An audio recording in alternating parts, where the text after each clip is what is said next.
Good morning, everybody. Good morning, Bavilla. Good morning, Honora. Welcome in, everybody. How's it all going today? Good morning, everybody. Good morning, Bavilla. Good morning, Honora. How is it going today? I did have a good weekend, Honora. It was very fun. I had to go out to my mom's a little early on Saturday, so I didn't stream that day, which I was planning to do, but I didn't do, so. I had to go out to my mom's a little early, but had a very nice day Saturday with the fam, and then, had fun with my friend yesterday at Goat Yoga. I played Horizon Forbidden West Complete Edition for about 3 hours this morning. Oh, it's a fun game. I will be doing some of it offline and then uploading it to YouTube because it didn't stream real well for me. But I definitely will. I definitely want to play some more Horizon Forbidden West. So that is for sure. That is for sure. But I hope you all had a great weekend. I had a very fun weekend. It was very nice. It was a very nice weekend. So had quite an enjoyable time. But now we're back. We're gonna do some Long Dark today. We've got some Stellaris this afternoon. We'll be fighting the contingency in Stellaris, which is gonna be interesting. We are at this point done with our mapping run. We're on 580 days. In Zone of Contamination, we've mapped pretty much every zone in that run, and done Signal Void, and done Buried Echoes. But we are concentrating right now on our Endless Night run. We are in Mountain Town in the cave at the moment, and we are bringing stuff down from Milton into this cave, into the cave here, so that we can actually move on. And eventually get to Ash Canyon. Ash Canyon is our goal, so. For lunch, popcorn, and peach cobbler. That sounds more like a hearty snack to me, but hey, if that works for you, I'd say go for it. Let's put those arrow shafts in there. I didn't see I had those.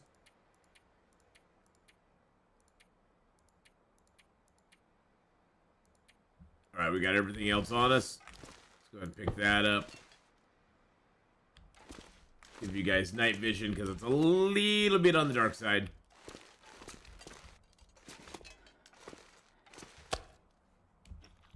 See down a little meat.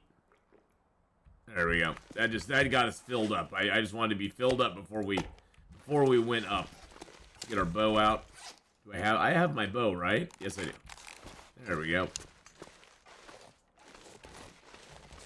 It's actually not a bad night. Pretty clear out right now. So what this run is we are doing Endless Night, which means we basically will never have daytime. Anytime we hit the tab key, we'll see up above that it's always midnight.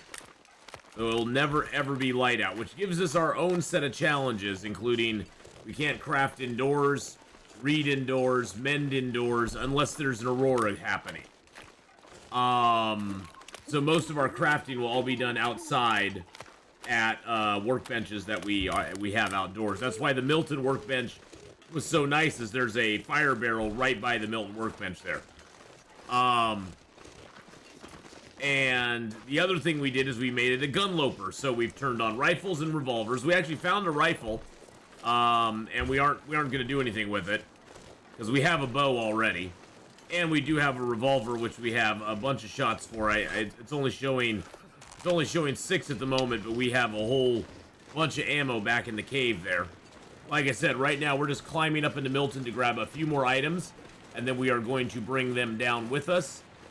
And then we're going to head into Mystery Lake, on into Pleasant Valley, Timberwolf Mountain, and eventually Ash Canyon, so that we can get the technical backpack as well as the crampons, which will be nice. And so far, we have successfully crafted up our rabbitskin gloves and hat, deerskin pants and boots. We got our moosehide satchel finally. We got a bearskin coat. Oops, I just took it off. And we have enough skins to make another bearskin coat. And good morning, Cindy. Hello, hello. How are you this morning?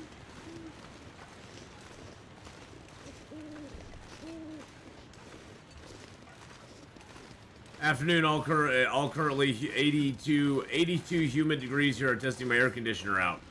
Good thing to do. You're gonna eat the whole bag yourself, bad boy gamer. popcorn and popcorn is a vegetable. It could be a vegetable. Nothing like needing AC in April. Yeah, there's nothing like that. All right. I'm sitting here in my place. I got a sweatshirt on because it's a little chilly outside today. It's only it's actually sprinkling here right now. Yeah, I had a good birthday. It was a lot of fun. We had a good time. We even did some goat yoga, which was more about seeing the goats than doing any yoga, but that's just, you know, that's just how that is.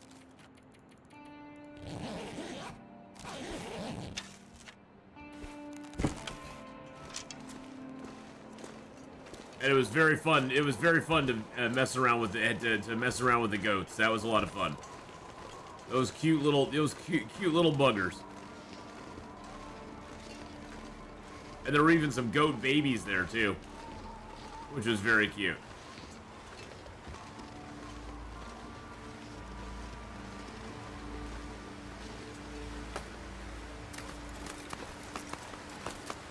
And up we go again. But yeah, my friend took me to that yesterday, Cindy, and it was a lot of fun. We had a very good time.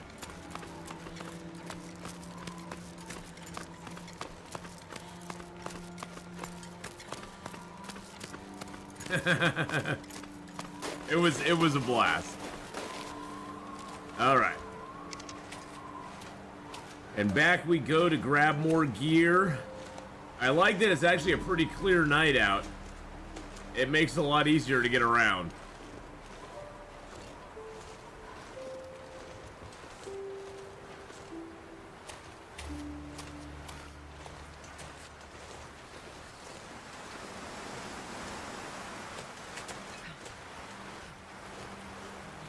I don't know if there's any cattails left down here or not. Nope, I didn't think so. Nope, looks like I got them all. Okay. Hey, Jordo, thank you very much. And Laka, thank you as well. It was a pretty low-key birthday. It was fun.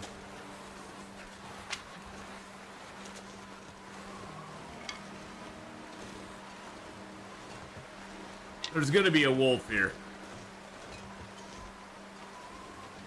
Is the only difference with this run the darkness? The endless night component is well,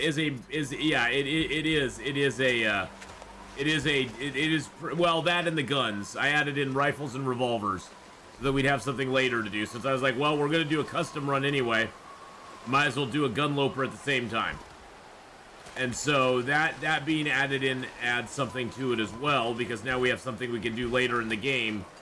The biggest thing with Endless Night is that it dramatically changes what you can and cannot do inside buildings, especially early game. You know, you can't see inside buildings to really search them. And so on our way back to Mystery Lake, we're going to search up some buildings that we've already been in, but we really didn't get a chance to, like, look at in depth because we basically were in them and it was dark and we poked around and found what we could and then we bailed on it.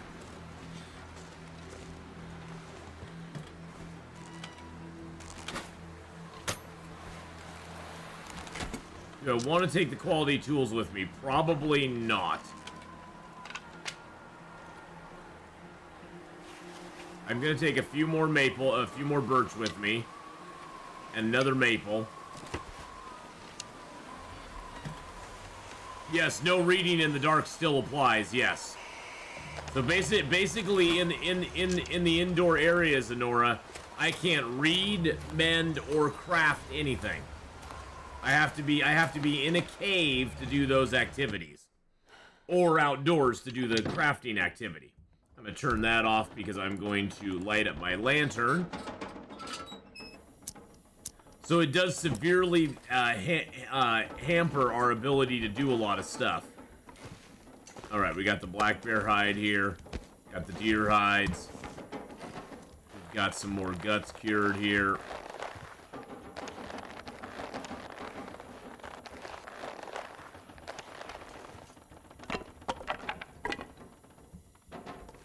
Having a fire, yes, having a fire inside helps as well, yes. So like in Mystery Lake, you could theoretically, I'm gonna grab that. Grab all my burdock root. Okay, I got a lot of guts on me. In Mystery Lake, you theoretically could light a fire in the Mystery Lake camp office and craft at the table right there. Alright, so there's that. Let's grab a little bit of cloth. There we go. I've got a maple on me already. Let's grab one more maple. I'm gonna grab all the leathers. So we can go up to 40. I'm gonna leave most of that stuff here. I'm gonna grab one more of those. And jerry can and the heavy hammer. And I've got all my teas sequestered back here. That's fine.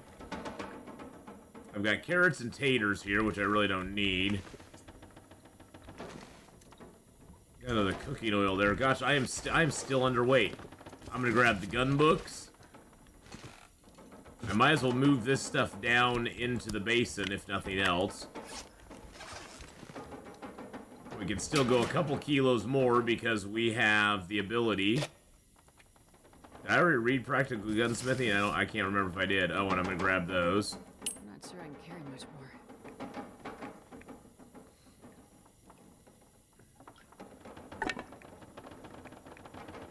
more. Okay, I think I got everything I want. Yeah, we're only at 41 kilos, so let's grab the other gun cleaning kit. Let's grab the other rabbit hide. Let's grab these acorns and take them with us. Let's grab a little bit more cloth. There we go. That's good right there. Okay. Perfect. Woo! Hey, Helky, how you doing? I'm doing fine, chilling out after work. Well, good to see you, my friend. Hello, hello. Hello, hello. And by the way, Cindy, congratulations on the nicotine.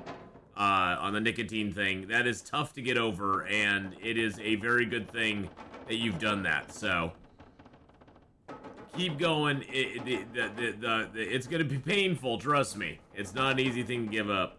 Jordo said, came back from mapping AC on day 320 and assumed my bear meat pile was cooked and ate it raw. I did the same thing, Jordo. On my mapping run, came back to Forsaken Airfield, went and got a piece of bear meat, which I thought I had cooked everything, and it was a raw piece of bear meat, and it gave me intestinal parasites. Thanks to your method of saving small teas, I just successfully cured my first parasites. That's awesome. Onward to day 500. Valor, how you doing, buddy? Hello, hello. Good morning. Well, congratulations, Jordo. That is always a scary situation when you get that intestinal parasites and you're like, oh crap, man. That's why we save up the small teas for sure. Okay, I want to save a little bit of that.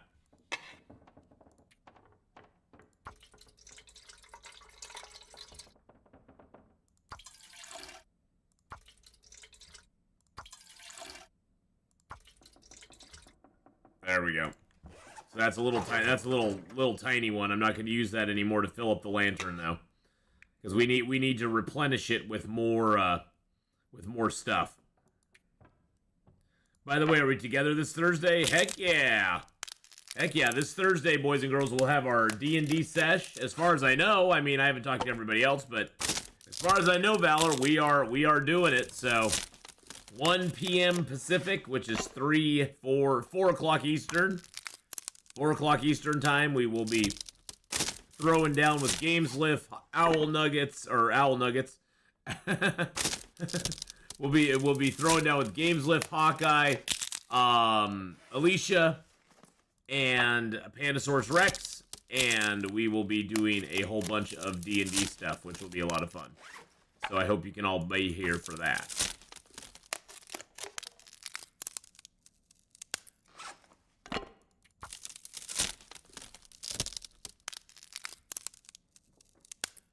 Okay, we got everything we need. We even got some sticks on us, which is nice.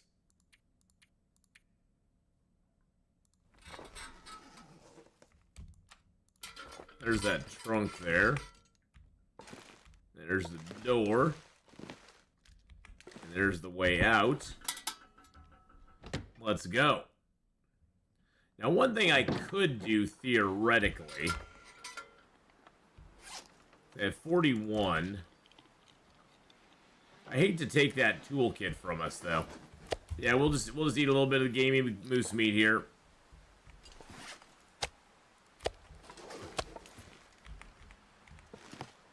Drop that.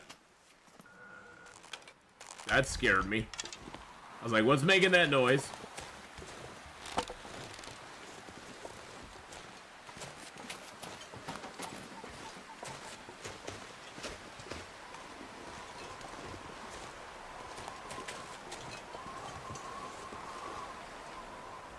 Sometimes there's ptarmigans over there. I was hoping there would be. Mr. Ghosty Hunter, how you doing?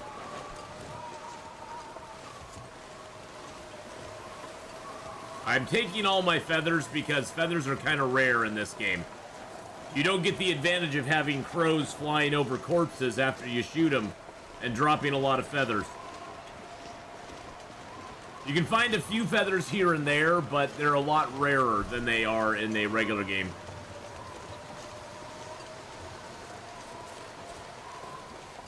By the way, to your preference, this campaign better or need improvement compared to the last campaign? I think that that's kind of comparing apples to oranges. I mean, last campaign we were all kind of getting our feet wet and figuring out stuff, and this time we know way more about what we're doing. So I think on our end we're doing a lot better, Valor, because we know better. You know, Hawkeye knows what he's doing because he's really into it. But for me and Games and Alicia, you know, and Pandasaurus, we're all kind of like, I think we're a lot better this time for going through the first campaign because we learned a lot from it. You know, we learned a lot about how to do things and stuff like that. So I think we're a lot better off for it. You know, I think we're a lot better off for going through that first campaign. So far, after losing a hard drive that stopped my PC from booting up. Oh, no. Well, that sucks, Mr. Ghosty Hunter. I'm sure sorry to hear about that.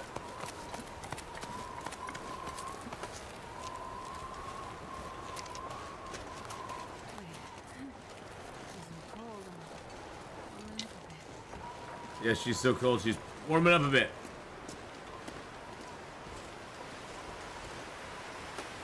And what's your thought on the PNJ? What is a PNJ? I have no idea what that is. A peanut butter and jelly? Peanut butter and jelly mage? Oh, the NPC mage. Oh, yeah, I like a good NPC in the party. I think it always just adds a little extra flavor.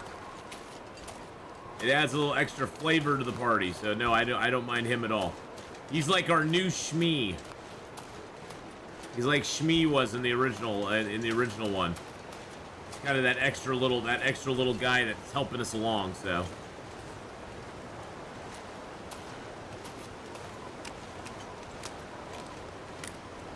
All right. So our goal right now is to get to Mystery Lake. We've now got all of our gear, and we're ready to go. We're ready to go.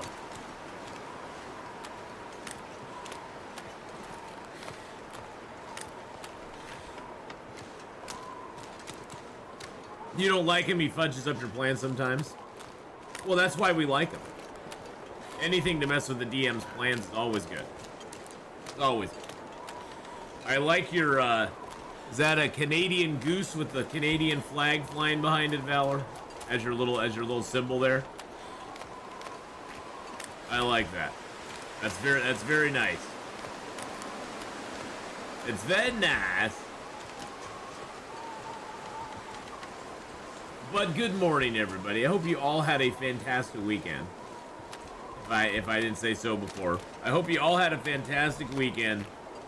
I had a lot of fun. Had a good time out at my mom's for my birthday, and then my friend and I went and did some goat yoga yesterday, and then just had a nice day together. It was very nice, quite enjoyable. There was more goats than yoga happening, but hey, that's what it's all about, right?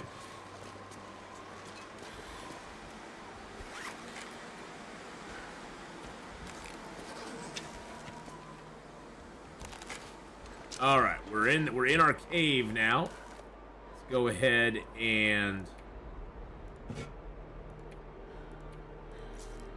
dump a bunch of this stuff in the travois.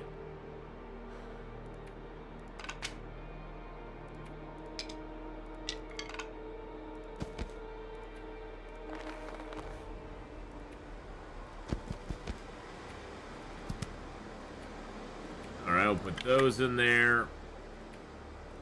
That in there. Those in there. Actually, I need to drop the black bear hide.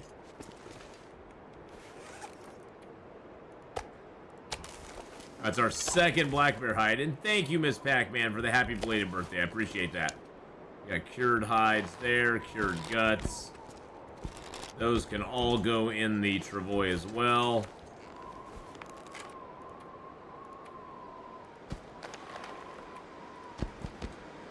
There we go.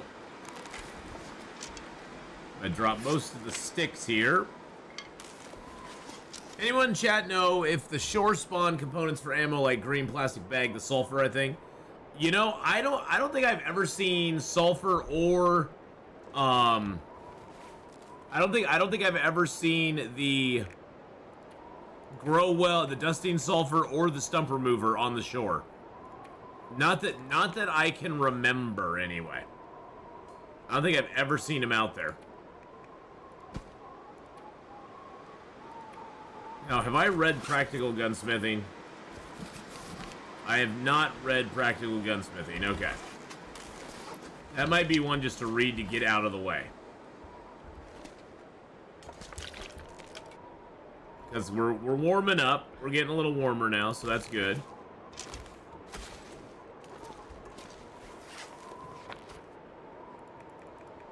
And we are at some point going to do some practical gunsmithing. At some point we will.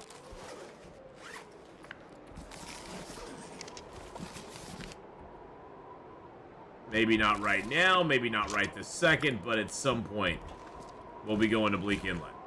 Because we already have 26 revolver shell casings, so... Oh, I was going to put the... Just so I don't accidentally use it, I'm going to put that jerry can in there.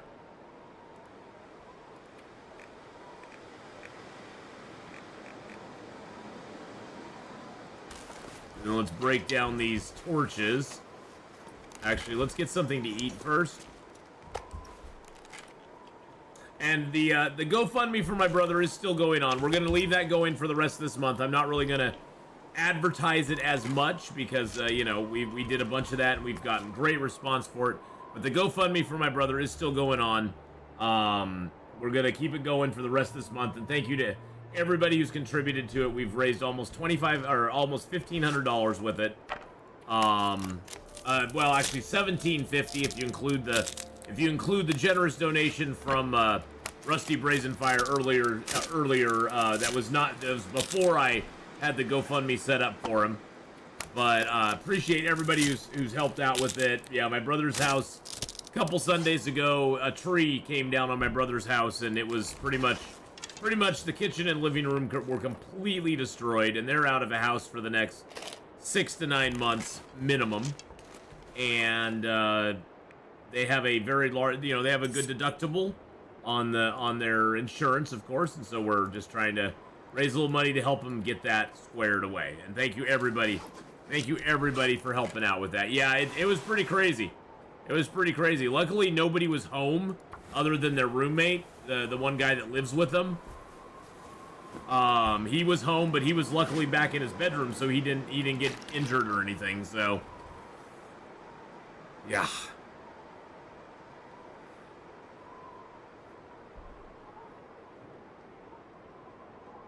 Yep, of course we include that one. That was the dono that started it all. That's the one that he was like, you should set up a GoFundMe. I was like, okay, I'll do that. I guess. Okay. Oh, do I have another bow in here? Do I have another bow in here? I think I might. Yes, I do. I have a nice bow in here. All right, we're gonna grab that out just so we have it.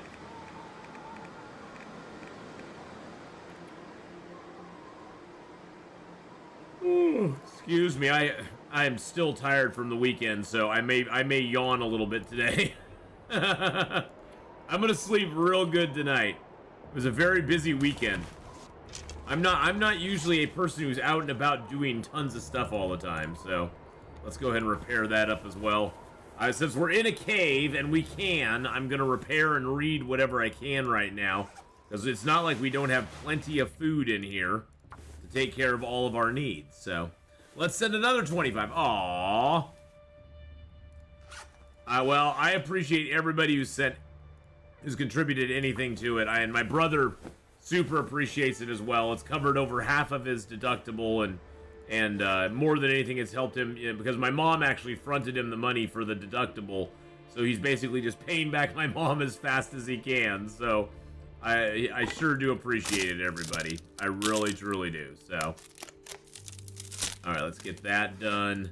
I'm just kind of trying to manage my inventory as best we can. What's our warmth right now? 24 degrees is not bad at all. We've got the bear hide curing there. Grab a piece of cedar.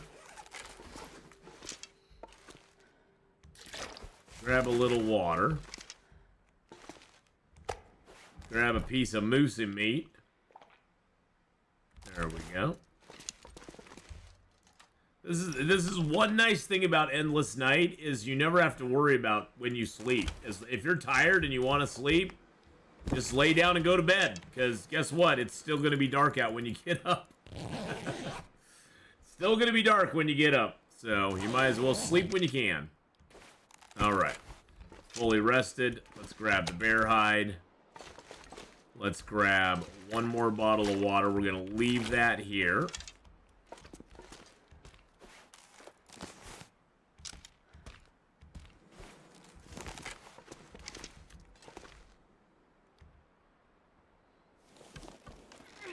Actually, you know what?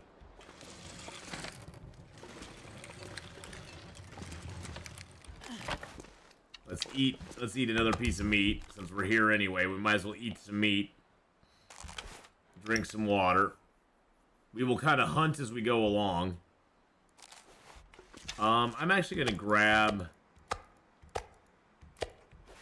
Yeah, we'll grab a few more pieces of meat. That way we have some meat with us as well. There we go. And I'm going to give you guys night vision, because it's a little on the dark side out here. A little bit on the dark side.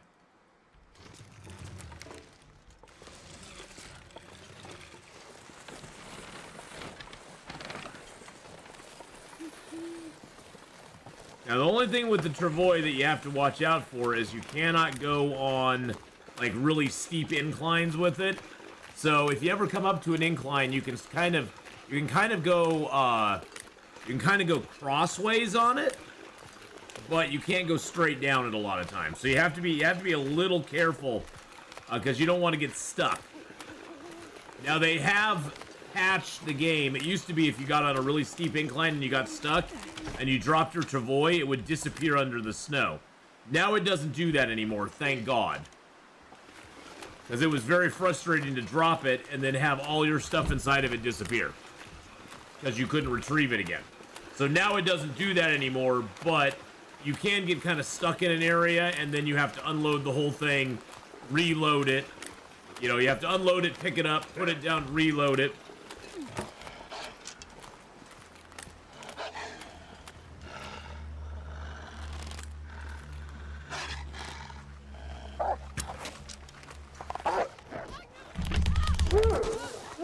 Okay, that was bad. That was bad. Let's see if he damaged our stuff. Didn't really damage anything. Okay, we killed him. We killed him quick enough. We killed him quick enough, boys and girls. He didn't damage anything. Woo! So yeah, it made it good. It made it the travois. They fixed the travois in a good way. Is it really too?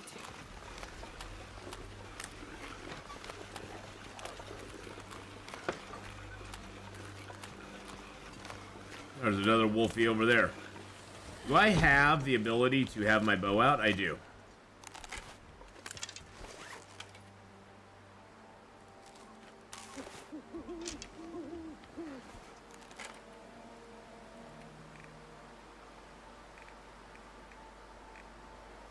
Oh, so cold.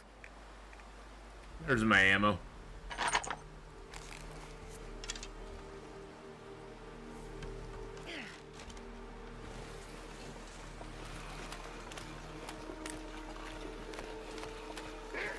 Dang it! I was hoping he would ignore us.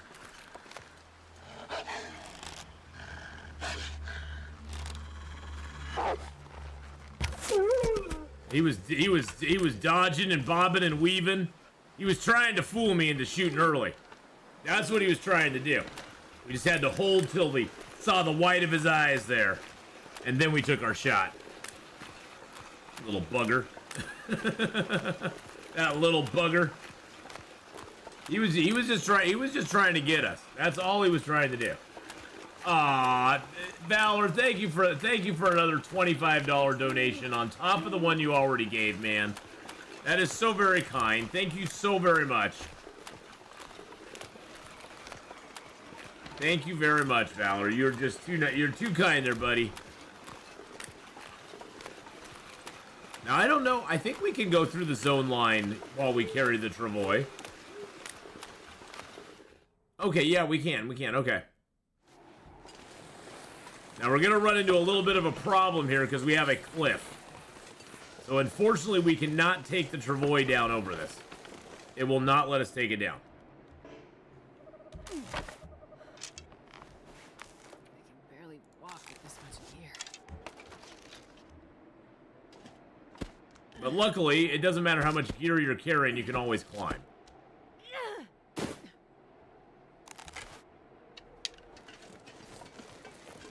We're just gonna walk our way down here because we gotta go through this cave as well. So we might as well get used to it now. And then we'll be able to use the travois pretty much all the way down the, through Forlorn Muskeg. We'll be able to travois most of that way. This part's a little slow because we have to carry all the stuff on our back. But as long as you're able to pack enough in the travois that you're below your, but that you're not in the red, that you're not overburdened, basically, as long as you can climb, if you're below that weight, you'll move actually pretty rapidly with the travois, so.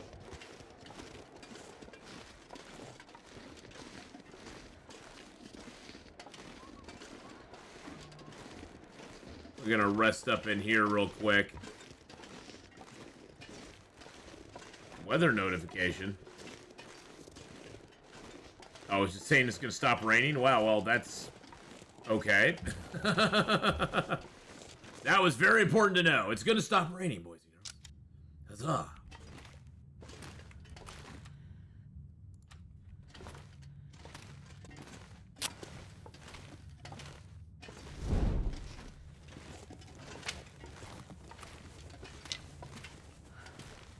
I use one of our valuable matches. I don't have anything here, do I?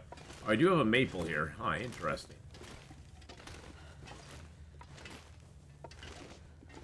We are moving very, very slowly. Like, ridiculously slow.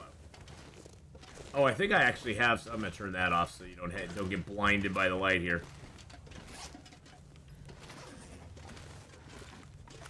Do I have... I mean, this is not gonna help a ton. I'm gonna eat that pie down a little bit. Drink a little bit of water. It doesn't help us a lot. We're still way overburdened, but not as overburdened as we were. See, we're moving a microt faster. Not super fast, but just a little tiny bit faster. I'm actually gonna hold on one second. I'm gonna go get a drink real quick. I forgot to do that before I started streaming. I'll be right back.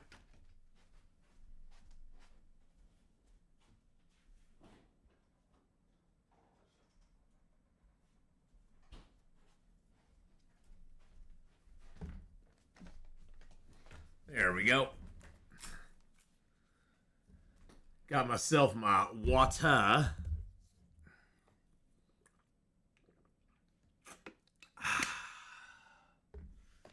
Ah. There we go. Perfect. Do. Grab a couple more steaks. Hey, Ari, how you doing? Just finished a 3-day rain event here in Kansas City. Beautiful blue skies and temps in the low 50s. It's gorgeous. Yeah, we are having a lot of rain today. I think today is a 100% day for rain, is what they were saying. Yes, today, well, now it's down to 65. Tomorrow's 75. And cloudy Wednesday, rain on Thursday, cloudy Friday, rain on Saturday, rain on Sunday, and Monday. So yeah, we got a lot of rain in our forecast coming up. But welcome to May in Oregon. I mean, that's just sort of what happens.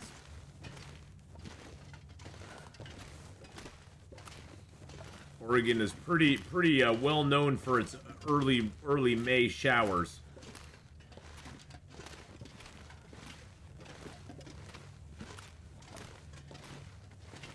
Don't let the rain dampen your enthusiasm. Hey now.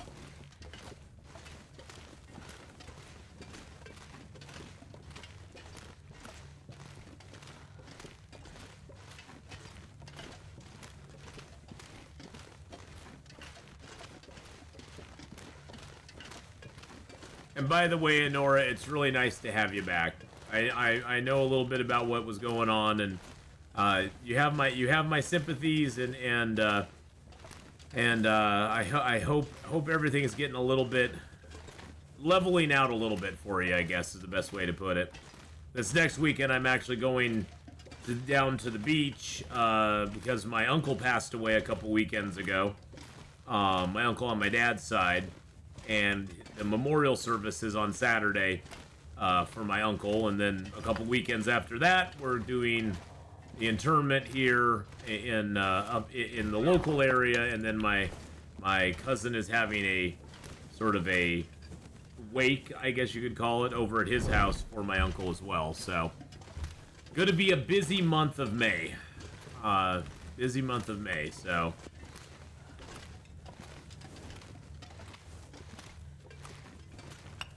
I know somewhat what you're going through at the moment, so. And as I said, I hope everything is kind of leveling out for you and is getting a little bit easier.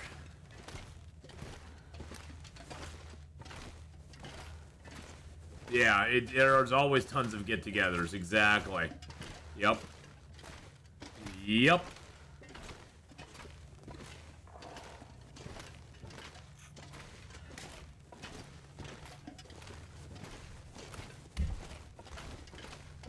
But yeah, Ari, that definitely is Oregon. It's nice and rainy here in the gorge. It always, in the Columbia Gorge and the Willamette Valley, it's always nice and rainy this time of year. It's rather surprising when it's not. It's not so much. You don't really count on the dry days. You count how many wet days you have between the dry days. You're like, oh, hey, look, we got a dry day coming up, and that's what you get excited about. But I've lived here all my life, so I'm pretty used to it at this point. It doesn't, the rainy weather does not bother me in the least bit. I'm like, hey, that's just another day that ends in Y.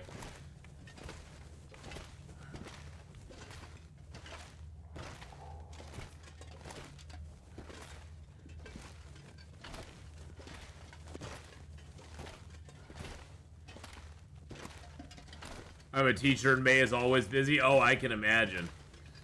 My nephew, we were talking to him this weekend, and they have state testing or something going on this for the next 3 weeks. They have like the standardized testings or something going on. So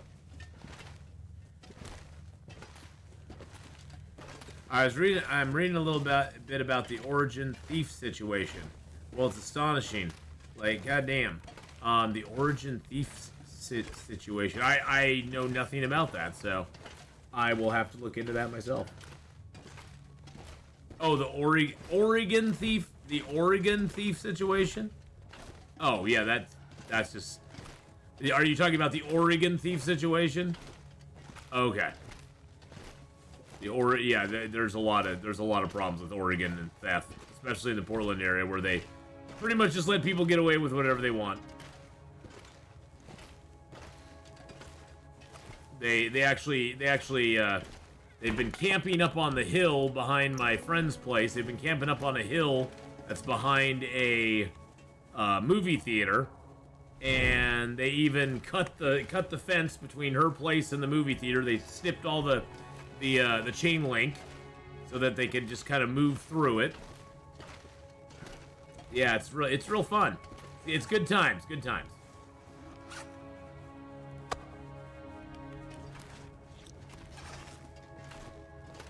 Oh yeah, Walmart's been getting out. Fred Meyer's has been closing. A lot of the big stores have been closing down. They're just done with it. They're just like, well, we can't sustain these losses and keep ourselves open. Well, and it's not even, and a lot of it too, Valor, is like it's like a combo. It's like a lot of the businesses in Oregon have got the combo wombo like they have down in California, where it's a combination of basically them not caring if people steal stuff. So that's one element, and then the ever rising minimum wage is the other element, because they're like, well, between us losing all of this money to theft, which nobody will do anything about, and us having to pay, people who are not worth $15 an hour, having to pay them $15 an hour to stand behind a register and be a mouth breather, pretty much. They aren't qualified really for anything, but all those things added up pretty much makes us go, no, we aren't going to be in your state any longer, because we just don't want to be doing business there anymore. And I can't really say I blame them. I mean, I saw it in the business I was in. Towards the end, we were getting such low-level employees, low-level skills, who could barely do anything.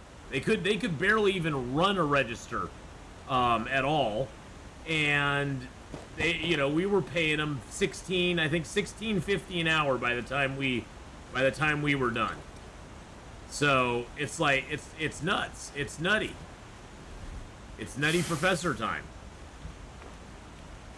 And it's like, it was in the years leading up to, because they gradually ramped up minimum wage here in Oregon. And during the ramp up, by the end of the ramp up, we as this very small business, we had 3 stores, and we did okay, but at the end of the ramp up from the amount we were paying to the ultimate end, it increased our payroll almost $30,000 a year. Almost 30 grand a year. And for a small business, where was my boss supposed to get another 30 grand a year if he didn't raise prices, lower hours, and all that sort of stuff? And all of that had to happen. We had to raise our prices, and our profit margins were not that big to begin with, so we had to raise prices on stuff that is already pretty price controlled. Tobacco products are pretty. It's a very competitive. Oh, great. It's a very competitive market, and so you don't have a lot of choice to... Oh, great. So I have to unload this whole thing again. Son of a biscuit. You don't have a lot of choice on how much you can charge your customers. It's not like you can just go, oh, Jesus. It's not like you can go, well, we're just gonna charge another 5%. Chicago, they want to put a state law to legislate the fact citizens can sue Walmart and other business if they leave the city without a 6-month lookup. But they don't want to see what's the real problem. Yeah. Like Oregon, I think. Well, and honestly, they can put a law in place like that, and those businesses will basically tell them to go pound sand, and they'll take them to court, and I can guarantee you they'll win. I can guarantee you they'll win. Because that's interfering with commerce. And the federal government has some very strict laws on what you can do on commerce. So, yeah, they can try to do that, but I can almost guarantee it's gonna get struck down. That just patently on its surface sounds extremely illegal for them to try to do. They can try it. I mean, they can always try it, but I guarantee you, those large corporations, it's like, I'm sorry, city of Chicago, you may think you got deep pockets because you're just reaching into the pockets of all your citizens and stealing their money, but guess what? Walmart has deeper pockets than you, and their deep pockets will take your deep pockets to court and sue the pants off of you and most likely win. I mean, because generally those kind of things all come down to money. And Walmart will be like, it's worth us to spend all this money to get out of there. And once the precedent has been set, and a court goes, yeah, the cities can't do that, Walmart will just bail out of every single city that they want to. So, and the funny thing is, these are the same people who probably 5 years ago were telling us how evil Walmart was and that we shouldn't shop there and that they're horrible human beings and it's the worst company ever around. And now they're fighting to keep them in the city. Okay, I guess. My thoughts on the possibility of a menthol ban? You know, they've been talking about a menthol ban for a long time. I don't know if they'll ever actually get that through.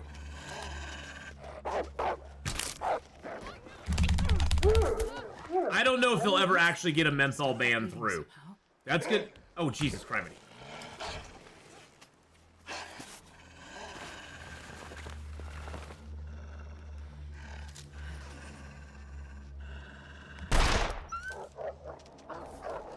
I don't know if they'll ever get that through. That's gonna be a tough road to hoe. Because there's so many people that smoke menthols out there.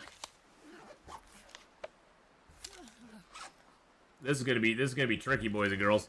This is going to be tricky. Yeah, they're also eliminating health insurance for workers with the wage hikes. Oh yeah, the company I worked for, Kenneth, we used to offer health insurance. Health insurance was one of the first things that we had to eliminate because we didn't have enough money for it. There, I got him. He'll go off and die now. Yeah, we had to eliminate the health. We had I mean, it wasn't a great health insurance plan, but for a small 20-person company, it was pretty cool that we offered health insurance to our employees if they were there for 90 days. You know, they had to be there a certain amount of time before they got it. But yeah, you know, as far as menthols go, I don't see it.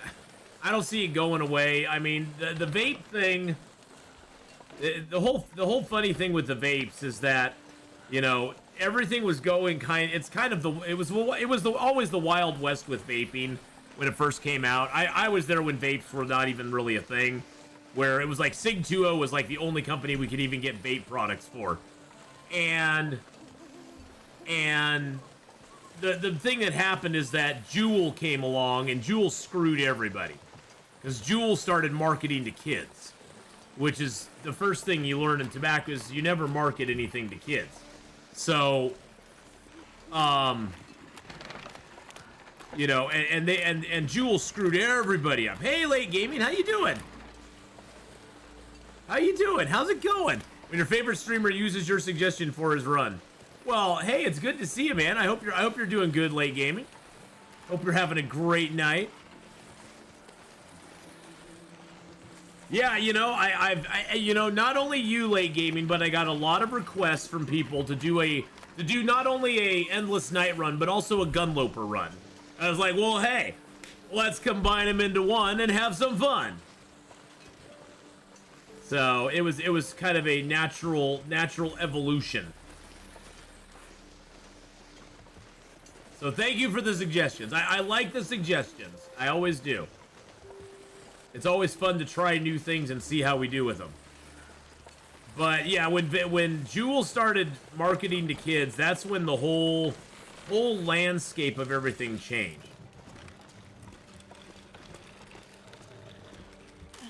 And then everybody got like super like nervous about all the stuff.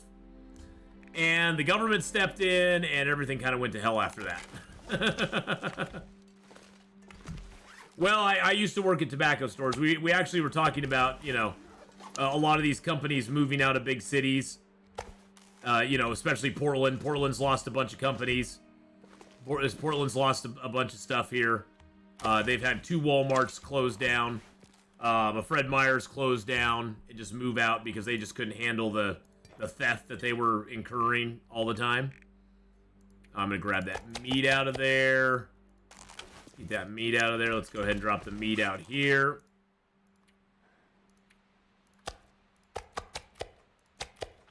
Eat that down.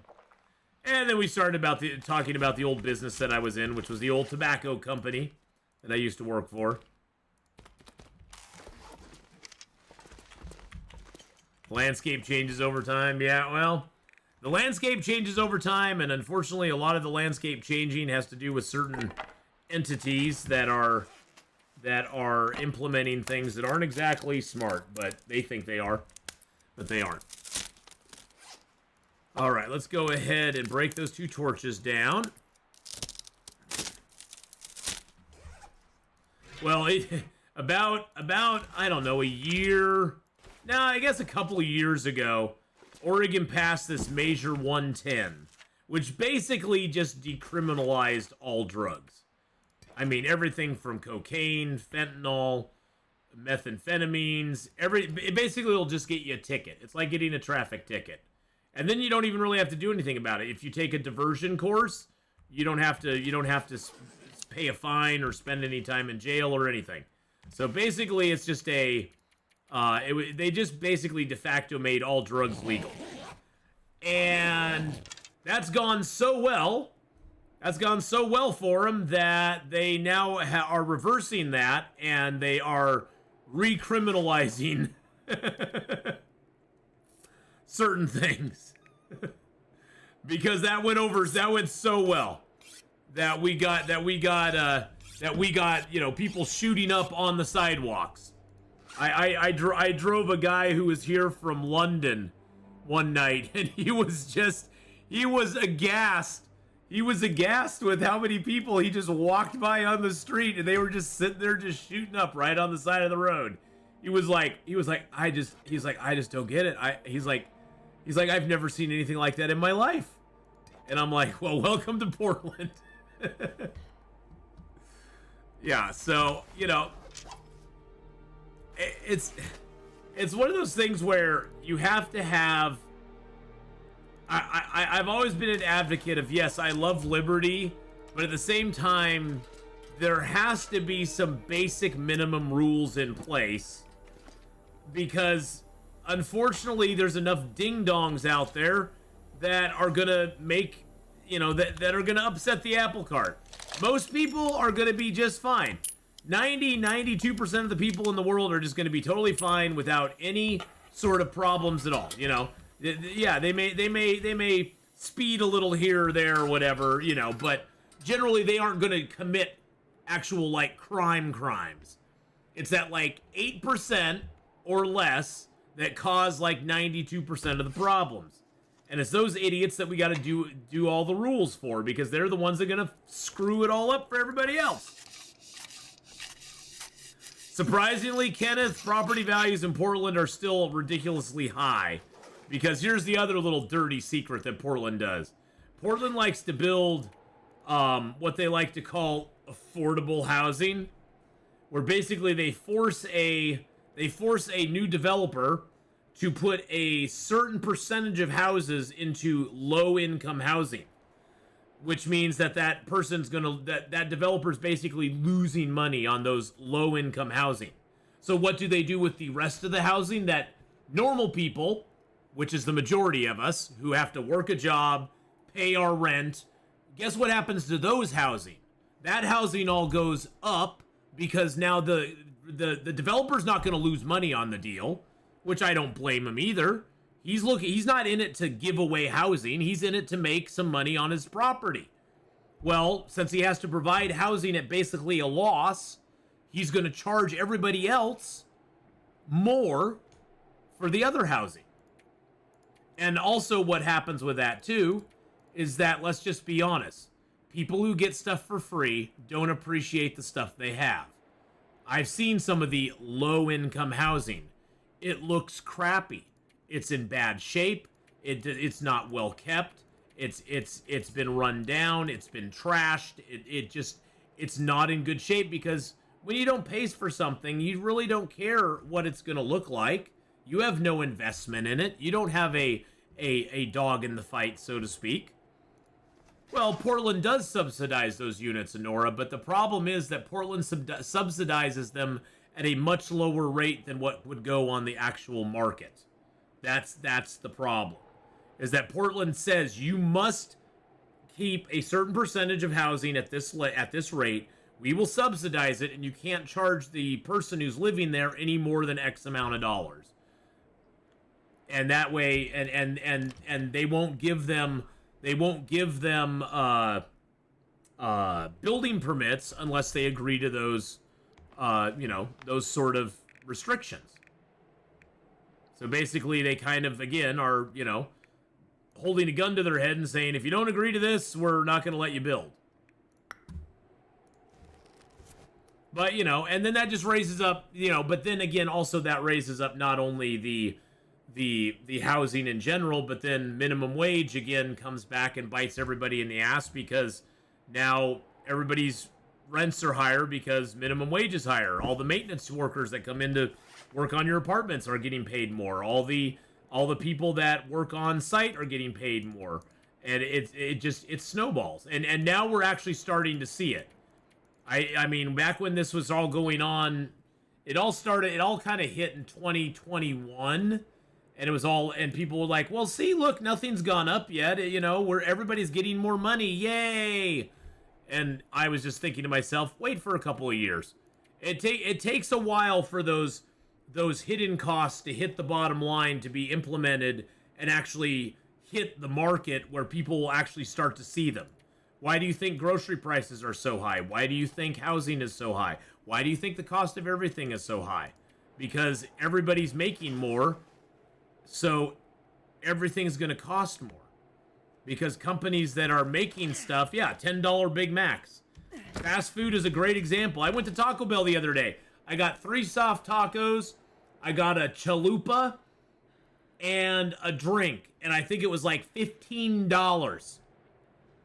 I haven't been to Taco Bell in a long time. I was just like, I just want to get a few tacos. Yeah, it was like $15. It's like, that was like a $5 meal a few years ago. Made well with the chalupa, maybe like a $7 meal. Maybe like a $7 meal.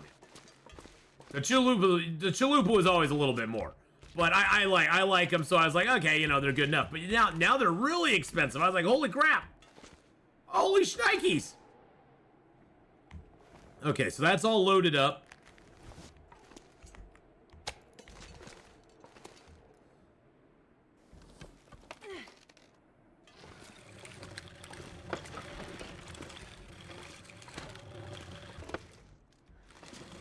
Oh, there we go. Like, where are we? Where are we? There we go. Holster that. Let's put that down. Let's get our bow out.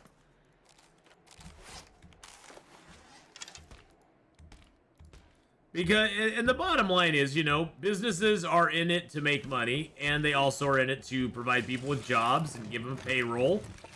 And unfortunately, for most businesses, payroll is one of their most expensive things.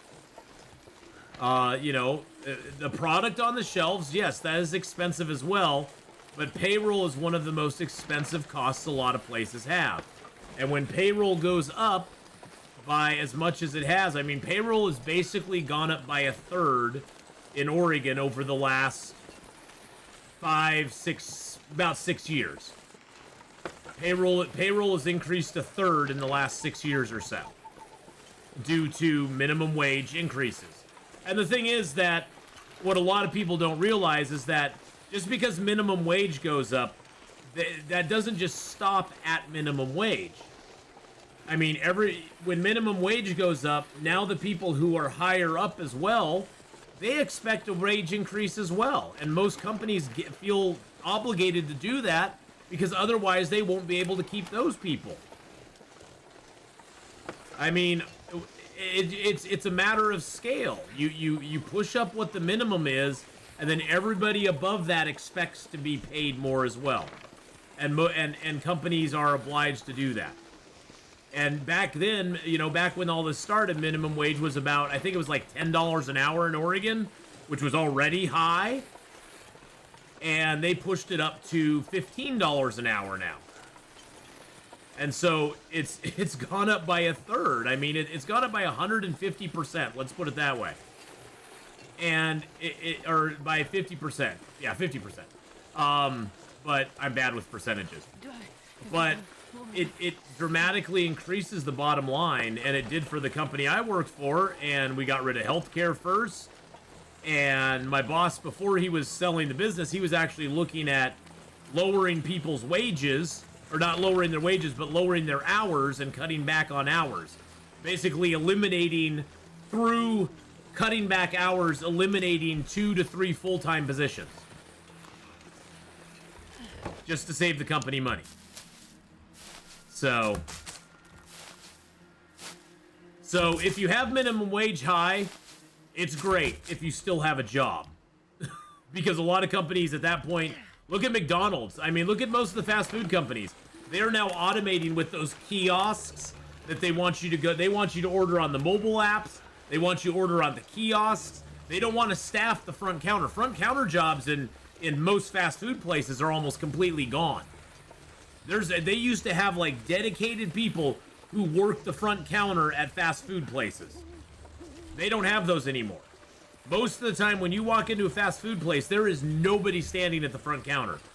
If you need help, you actually have to get the attention of somebody to give you help at the front counter these days.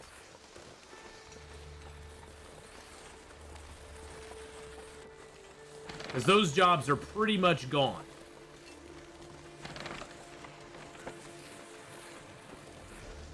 Hey, BC, how you doing? It's like going through the mines of Moria at that speed. It'll take 3 days to reach the other side.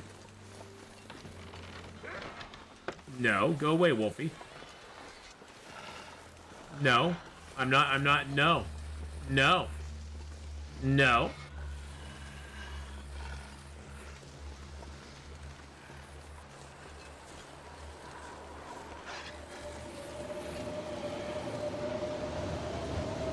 No.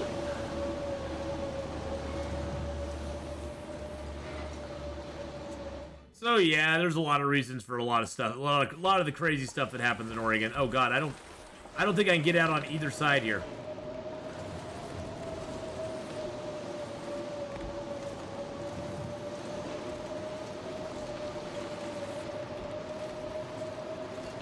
Oh, I can. Look at that. Look at us sneaking around the outside.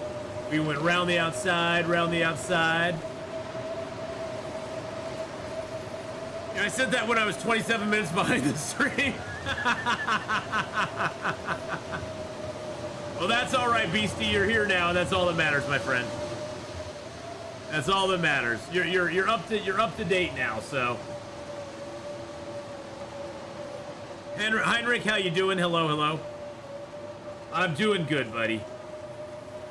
I'm doing good. Had a good birthday weekend. It was a lot of fun. Had a lot of fun with my friend.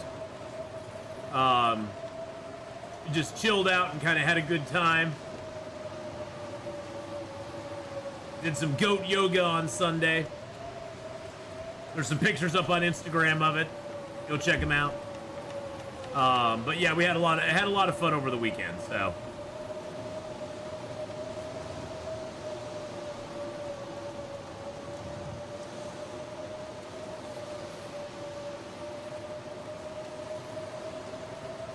And believe me, if you go and join my Instagram, I do not post like a 15-year-old girl. I post up every great once in a while a picture or something here or there. I don't have 15,000 story things I'm adding every day. It's pretty tame over there on the old Atheenon Instagram.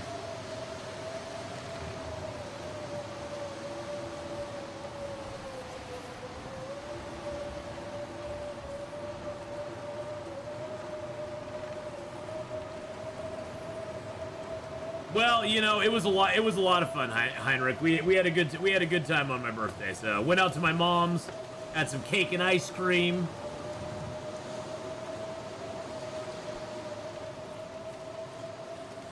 My Instagram does not contain booty pics yet. You have to go to the Only page for that. If you go to Only you'll see some of those fun pics.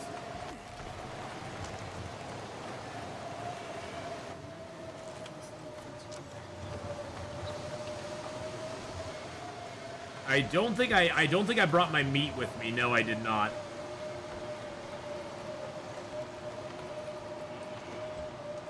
I have enough cattails to last though, so we're good. Old enough to know better? Yes, I am old enough to know better. old enough to know better than put up booty pics of myself. Because nobody wants to see those. Okay, let's drop the bear hide here. There we go. Hey, look, there was a skillet right here. I didn't even see that. And a couple bullets up on top. That's kind of usual. That's kind of huge. Yeah, I checked all that.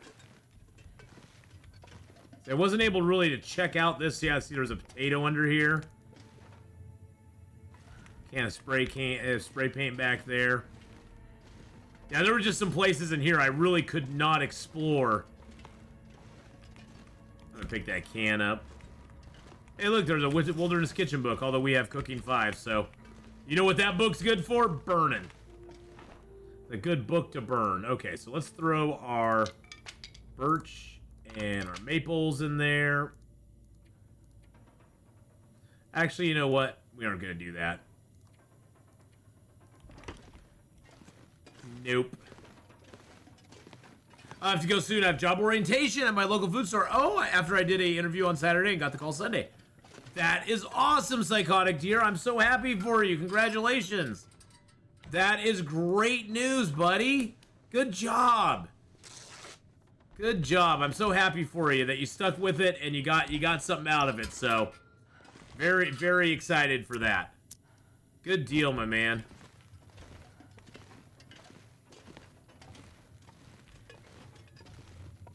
What is that right there?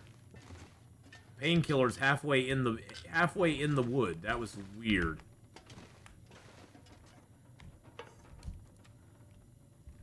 Gotta get out of Coastal Highway. No skillet, no ptarmigan, no saplings. Yeah, Coastal Highway has a lot of benefits, but there are some definite negatives to Coastal Highway. There's that note left behind. Okay.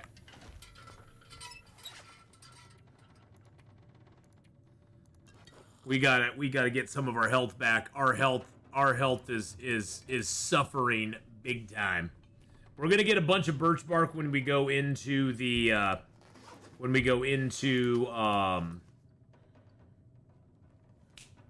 that place, the ravine, that ravine place. Yeah, that place. We're gonna get some when we go into the ravine. So, I'm probably gonna leave the heavy hammer here. Actually, though, it'd be nice to have that out fishing, wouldn't it? I could go out and go fishing. That's something we could do. Because we're probably getting a little low on our vitamin C because we haven't been eating a lot of vitamin C lately. If we went out and did fishing, that would give us a little bit of a reprieve from vitamin C worries, and that would give us some fishing oil that we can start collecting as well. The position I chose was night clerk, which is a shelf stocker. Babe, I did that for about a year and a half at Freddy's, and I loved it. It's such a chill job. I really enjoyed it quite a bit. Enjoyed that quite a bit. It was so nice and chill. You had stuff you had to get done, but it wasn't too stressful. Okay, I'm gonna take both those down. I'm gonna holster that. I'm gonna break anything I can break down without light. Yeah, I can do hands on that. Beautiful. There's a crate there. I can do hands on that. Awesome sauce. All right, now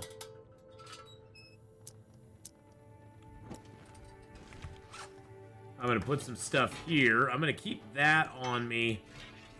Now, actually, I'm gonna drop that here. That hammer's gonna be for the Forlorn Muskeg. I forgot to leave it there, but I kept it with me because I wanted to be able to make sure I could smack the acorns and break them down. Let's go A to Z. Let's drop those. Guns, guns, guns! It's like boats, boats, boats. That's what it always makes me think of. Is boats, boats, boats from Married with Children. Or not Married with Children. How I Met Your Mother. Blech. Brain fart there. Okay, let's put the acorn grounds in here. Let's put some of the cloth in here. And we do have the GoFundMe still going for my brother, everybody. Thank you to everyone who's participated and helped out with that. Appreciate it so very much. If you want to see more about that, click on the link. Go over and check it out. About 2 weeks ago, my brother's house had a tree completely wipe out the kitchen and living room area. And since then, they've been living at a extended stay place. And to help him cover some of his expenses with his deductible, we set up a GoFundMe for him, and y'all have been super, super generous. So I appreciate that very, very, very, very much. Thank you again, everybody who's helped out. You all have been very super generous. So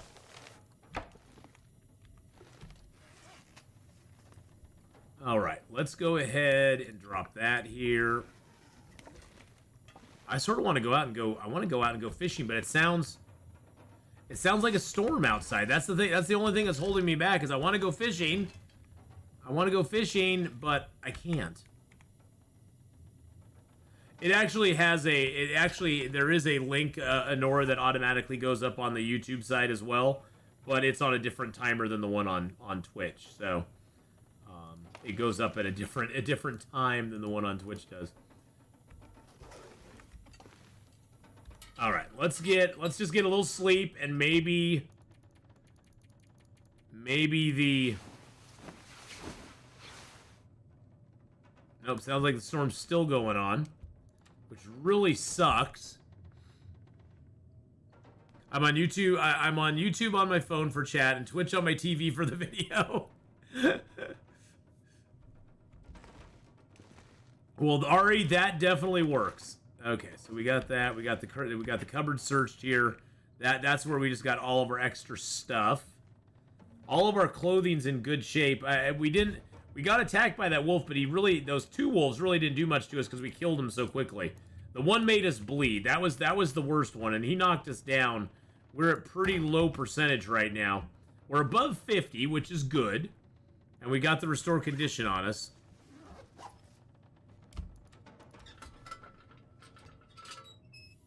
And we do have enough fuel to go out and actually do some stuff. But I'm gonna break down all the cloth that I can in here first, because it just takes time, and we have time.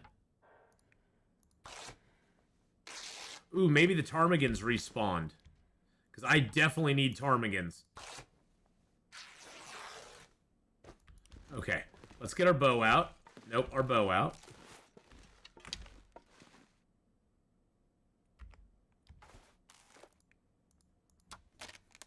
And I do have some fire-hardened arrows. We got 2 of them, it looks like. Oh, we had 3. Sometimes some ptarmigans right out here. Give you guys night vision. It's really dark.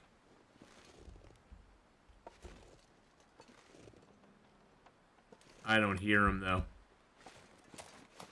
I ain't hearing the ptarmigans right now.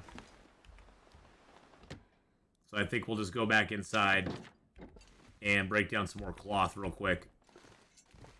Any cloth there? Cloth there. Did I get all the cloth? Oh, there's a curtain there.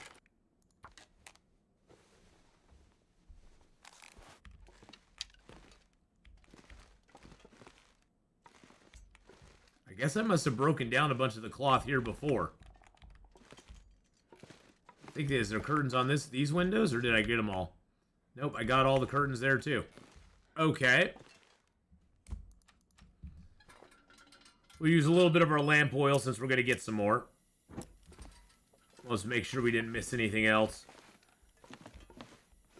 Oh, I could break down that. I could break down that chair there, I'm pretty sure. Oh, there's some cloth right here. Excellent. Excellent, Smithers. I usually break down all the cloth in this house. And pretty much the camp office just becomes a cloth factory for me. There we go. There's a chair right here that I think we can break down with our hands. Yep. There we go.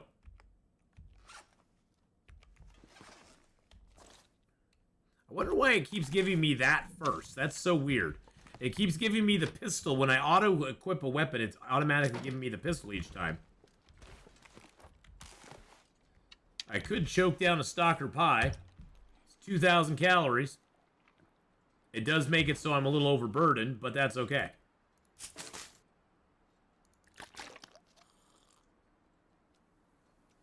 Potatoes. Is the gun mightier than the bow? No. I'm gonna take the cold venison pie with me, though.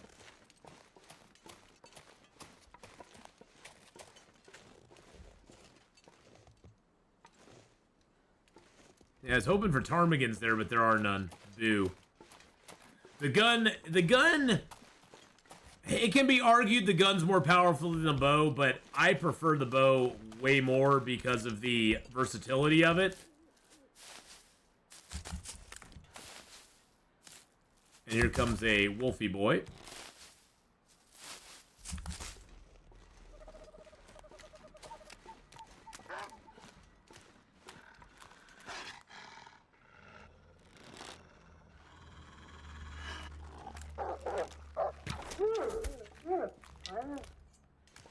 I just prefer the bow over the gun. I think that's mainly because I'm an interloper player, and I'm so used to the bow. It feels right.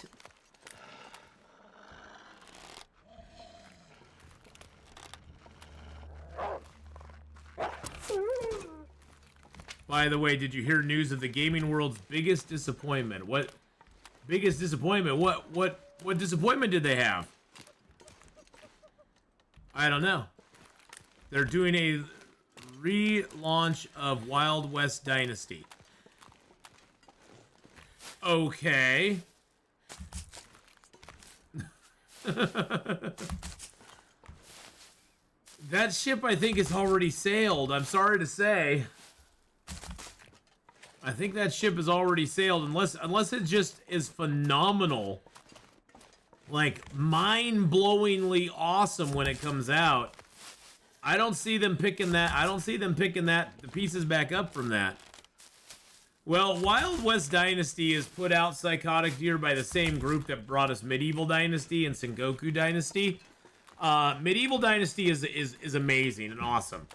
Wild West Dynasty, unfortunately, it was put out by the same publisher, but it was made by a different developer. And that developer didn't do such a good job on the game. It was basically broken at launch. And it was kind of universally hated at launch too. So it left a lot to be desired.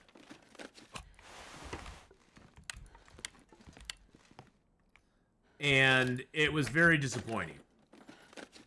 And the other thing I think that pissed a lot of people off at the launch was the price.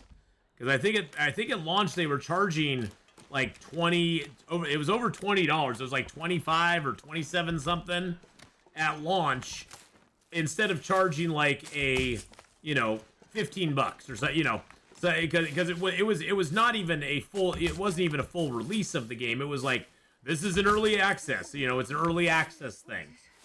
But it had a price point that was not early access. Let's just put it that way. I think if they had charged like $12 or $15, people might have been a little less peeved at them. But the price point they were charging, it was not indicative of what the game was. So it didn't match up with the game that was in existence at that point. So a lot of people were like, yeah, this doesn't fly, buddy. Does it have a door on it? It does have a door on it. Ooh, nice. I like these that have doors on them. They make me happy. And look, a nice little piece of cedar firewood for us.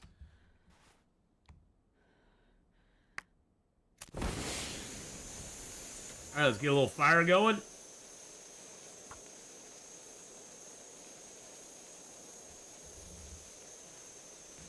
You know what I should have done?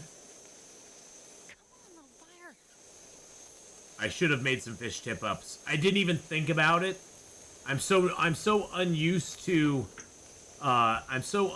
having fish tip-ups even available. I should have made some.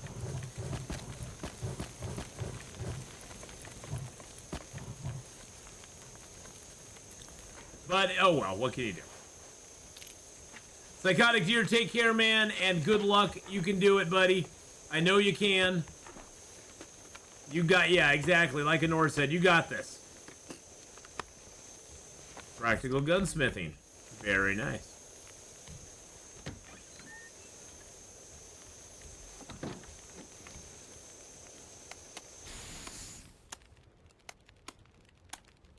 Let's catch some fish. Let's get some fish. What do you call a fish with no eyes?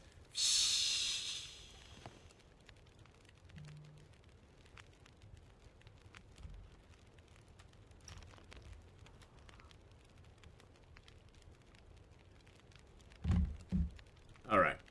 Let's go ahead and fish for 6 hours.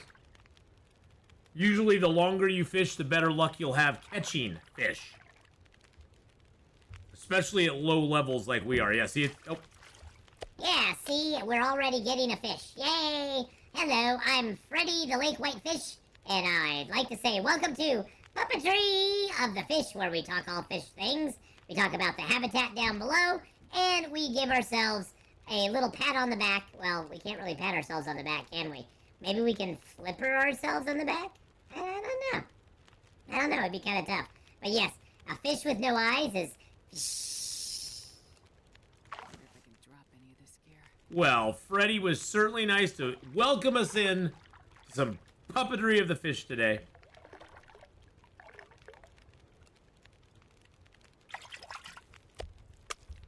Yeah, as much as Freddy was helpful there, you know, I'm Billy the Bass, and I'd like to say that I just didn't like him very much. I think I would make a much better host, because, listen, I have that radio kind of voice.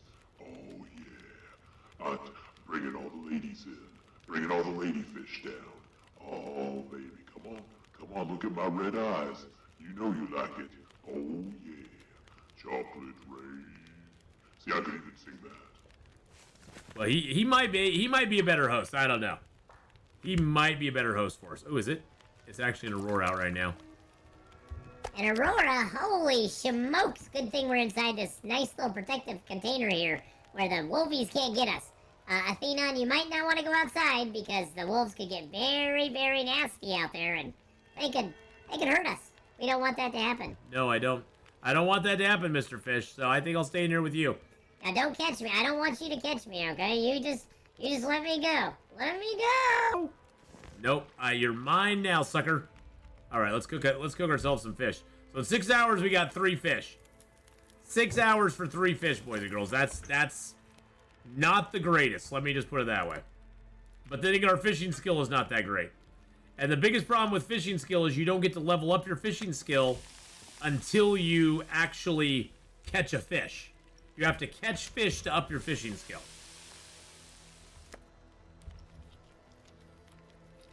So we got 0.09 liters of fuel. That's great. Let's pick that up. Let's put a pot down and get a little water going on. We don't have much water. Clips in Discord. Oh, great.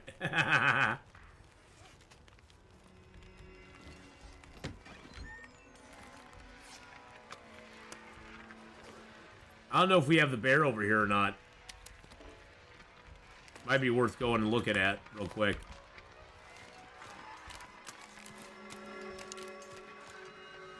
Oh yeah, the bear would be out.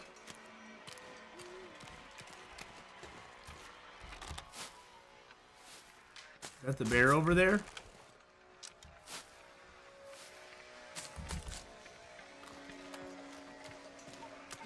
I'm gonna check out this little hut here while our water's boiling.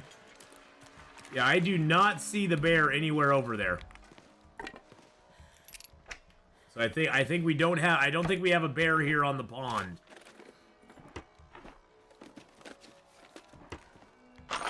Some ammo.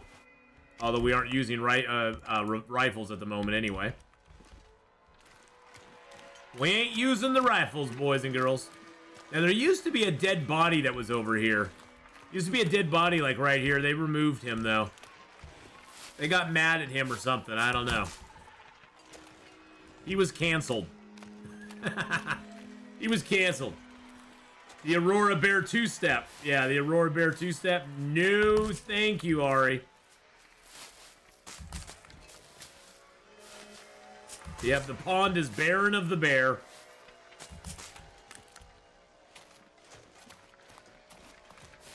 Ooh, got a lot of cattails here, though. That's nice. I do love Mystery Lake for its cattails over here. Makes it very, very nice to come here. It's a very... Mystery Lake is probably... If you're early game in Long Dark, Mystery Lake is definitely a place that you want to come hang out. There's a lot of cattails here. There's a lot of loot in Mystery Lake that you can grab. We haven't even looted up any of the houses over there on the lake. Of course, you have the Mystery Lake camp office. We need to go up and check the hatch that's here. There's a hatch right above the Mystery Lake camp office that we'll go check out. Okay, so that's that. And that's that. We got our two fishies here. I'm gonna close the door.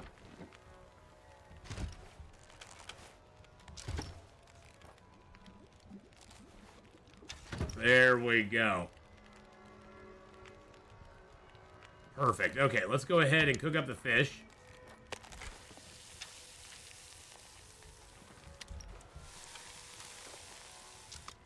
Gonna cook both these fishies up real quick.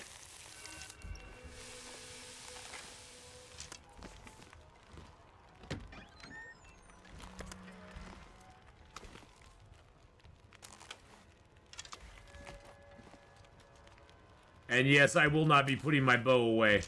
I always have my bow out when I'm out on the lake. You never know what might come at you. It's good to be able to do something on a moment's notice. All right. So we got 6 hours and 19 minutes on that. Let's get our full water. We'll sleep. We'll fish for another 6 hours. There we go. See, it didn't take long to get me. You were complaining about how you got no fish. No fish at all, but look at me. I just jumped right up on that hook, and you just took me right in, and now you're gonna eat me, aren't you? Oh, boo.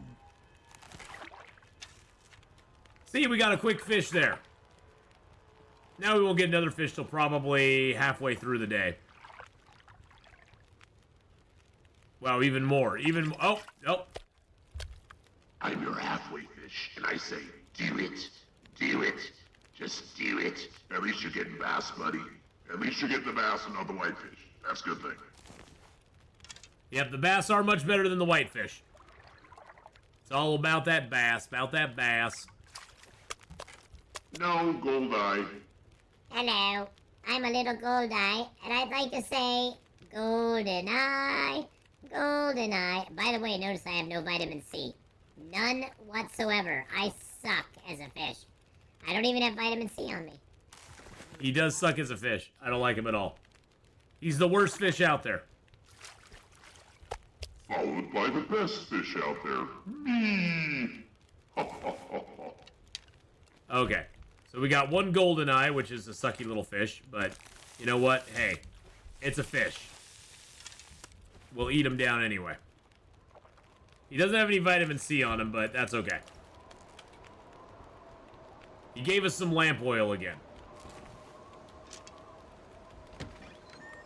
And I'm going to eat a lake whitefish, because that will give us some more vitamin C.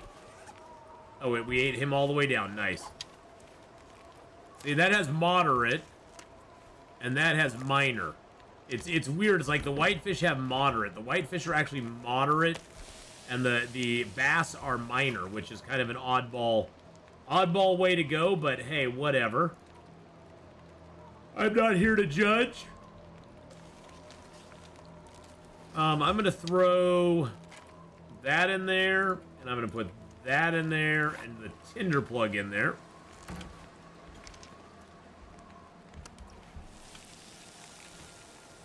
And the reason I kept that jerry can is, look, our jerry can now has 0.27 liters of fluid in it.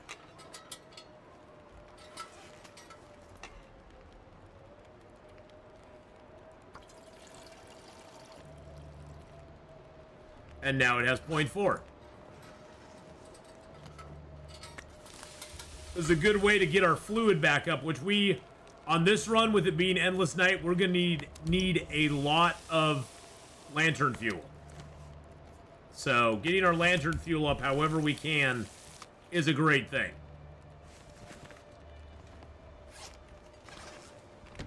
Plus, this gives us some fish. It gives us some food. I'm not sure I can carry much more. And we can take all this back over to our main base over there at the camp office using the travois. So the travois has really increased your ability to carry around a lot more food items, which is super duper nice.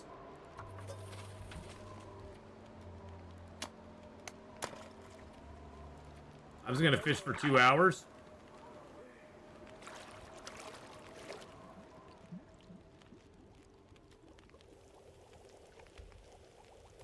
Mainly just wanting to fish while we did the boiling of the water. Okay. Got an hour left on it.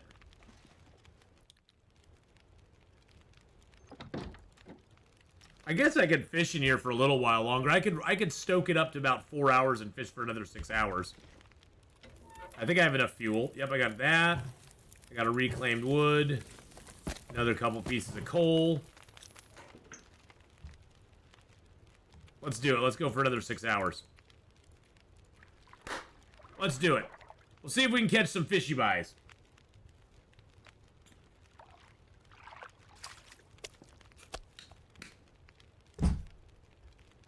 See, aren't you glad you stayed around? You caught me. Well, we did catch him, so that was nice. He'll give us a little bit of stuff.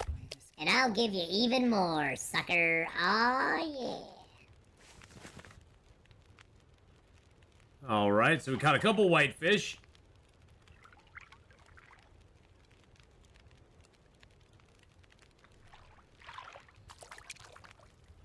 And you caught one of me. Hey guys, how's it going? I'd like to invite you to have a party here with me, Atheenon, and our whitefish friends. And if you want, Atheenon, you can throw me back in that hole there. I'd really like to know. And we got just a fishing skill up there too.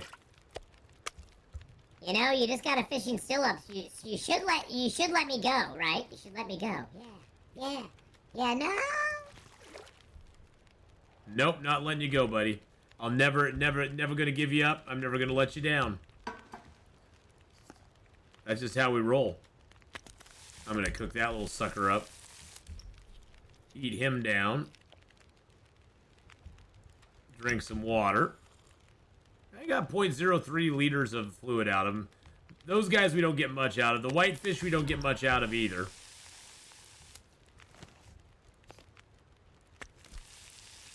Yeah, 0.03 again. Now the bass we get quite a bit out of. Bass and coho salmon you get pretty good amounts out of. 0.7 out of that bass. Yeah, coastal highway fishing is the best around. It is totally the best around.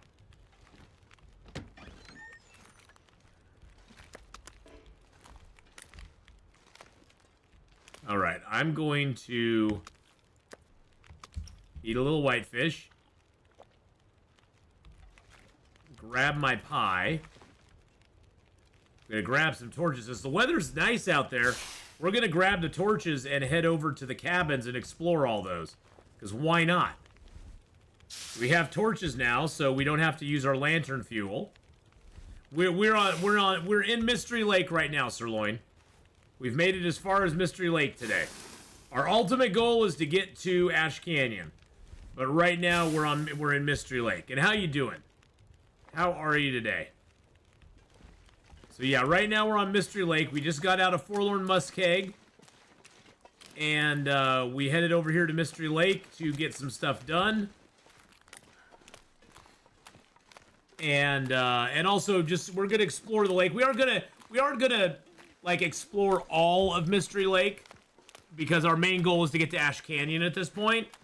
But we are gonna do some stuff in Mystery Lake. We're gonna definitely go to the Carter Hydro Dam and you know, pretty thoroughly loot that, sort of set the Carter Hydro Dam up as our main base. We're gonna jump into the ravine and grab our birch bark and that sort of stuff.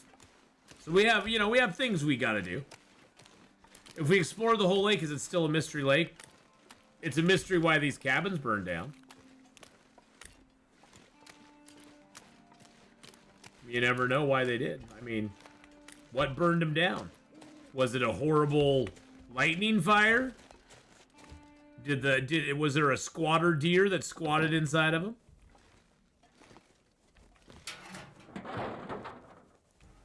That's just where you were cooking? Okay.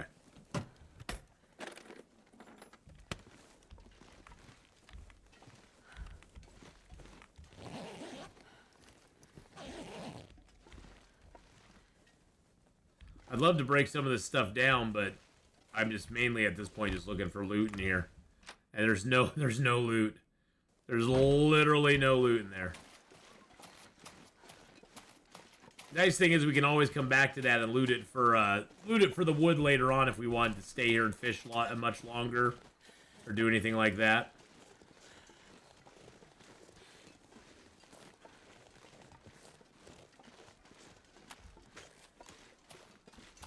And we can get a few more cattails as we go here too. Because why not?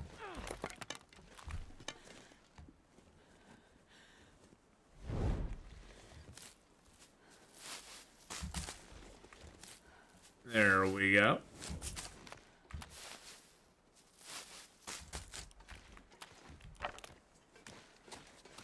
Grab up the old torch. We'll break that down into a stick. The nice thing about torches, you can just always recycle them into sticks, and that'll add you some fire time later on.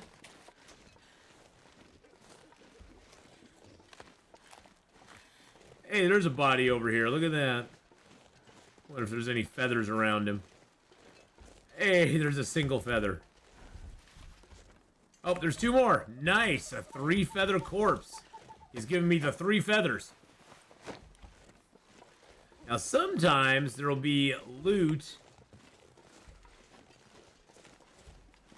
on one of these benches or tables here, but I don't see anything today. Very rarely there will be something there. Sometimes it'll even be a mag lens, not that that would help us out at all. This cabin looks very familiar. Some painkillers on the shelf. Might as well grab them. They're the only thing I found in this damn place.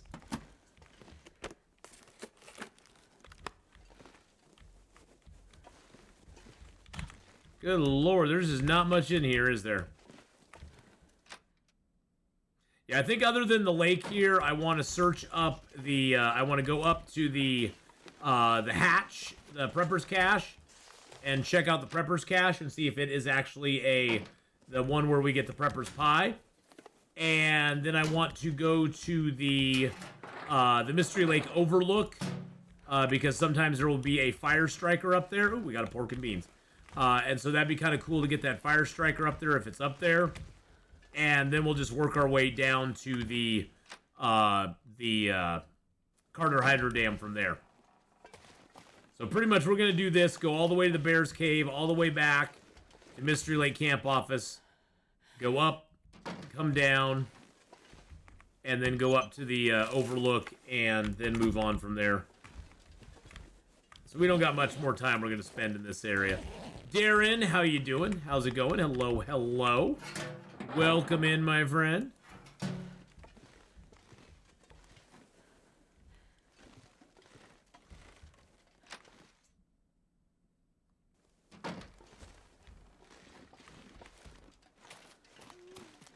Woo.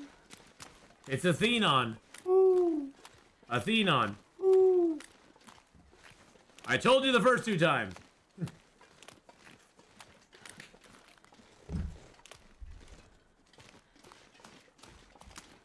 Boop-a-da-boo. Okay, let's move it along here. We're gonna.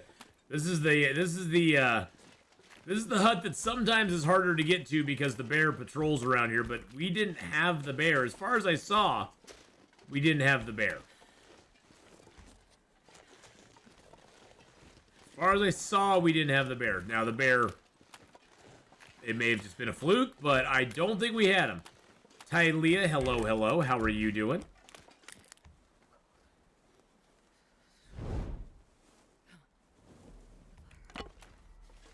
Aw, thank you, Tylea. I had a very nice birthday weekend. It was a lot of fun. Had a nice time at my family's on Saturday, and then had a great time with my friend on Sunday. I had a whole birthday weekend. I'm that important. I get a whole weekend of birthday.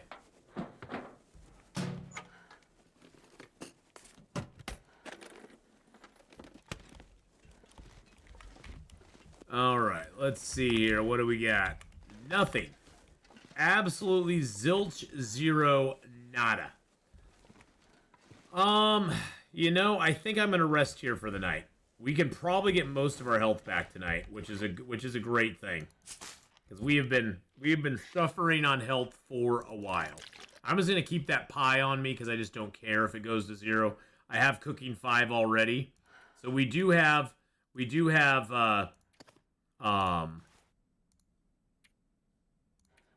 carcass harvesting and cooking at 5. Fire starting is almost at 4. Ice fishing is now 2. Archery is almost to 4. Mending is into 3. So that's good there.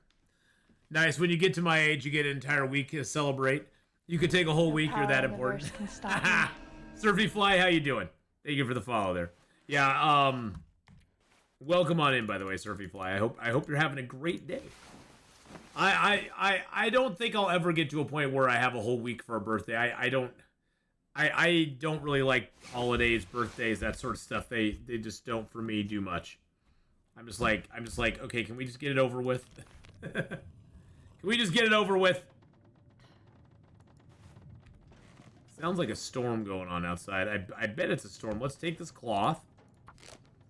Good news is we got all our health back, finally. Yeah, I got cooking 5 in 1 day. I am that good, Ari. In 1 day. In 1 day, not only did I get cooking 5, but I've been all the way from the Mystery Lake Rail Tunnel into Forlorn Muskeg, Mountain Town, Hush River Valley, Mountain Town again, Forlorn Muskeg to Forge, back into Mountain Town, back into Hush River Valley, back into Mountain Town and Mystery Lake again. That's what I've done in 1 day. 1 day. Well, when they offer you a week at a resort sort of thing, how can a person say no? That I couldn't say no to. We've actually been alive for almost 60 days, though. Almost 60 days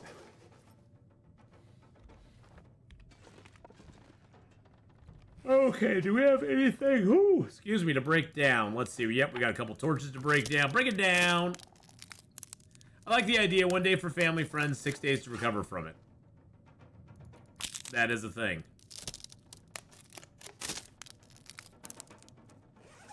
All right, I'm going to break down that torch there. I'm going to break down some of these excess torches. Because it doesn't sound like we can go outside with the torch right now. That sounds pretty nasty out there.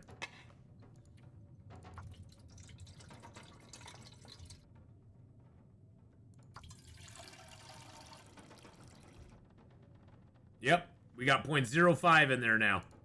That's awesome. And we have a full lantern. We got a 0.05 jerry can, and we have a full lantern now. That worked out perfect. We were able to fill our lantern completely up, and still have a little bit of fuel in the chamber, so to speak. The trunk. There's a crate there. We can break that down with our hands. Since it's always nighttime, we sort of have to break stuff down with our hands when we can, so... Okay, let's just step outside and see what it's like. I have a feeling it is a storm. Yep, it is a blizzard. Very bad blizzard, it looks like.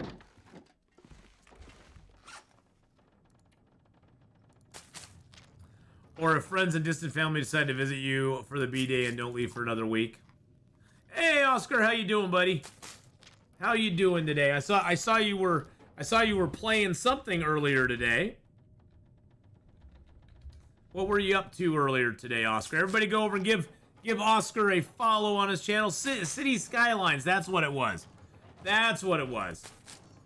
I remember you were playing something over there earlier today. Go give Oscar a follow, boys and girls, right there. Click that link and go give him some love.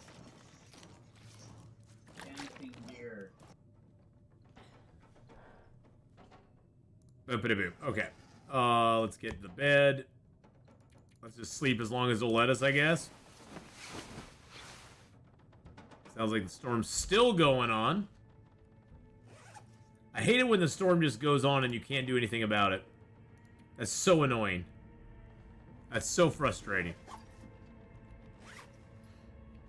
Ugh. And I wish I had something I could do. I can't read. I have a book, but I can't read it. I don't want to go out because then my clothing's going to take so much damage. I was past time for an hour. Still loving my Long Dark Gunloper game. Very nice. Okay, it sounds like the storm might have passed. Maybe? Okay, that's good. That's good enough. Good enough. I'll take that. It's still freaking cold out here, but it's not a blizzard. I can actually see. I'll give you guys night vision so you can see even better.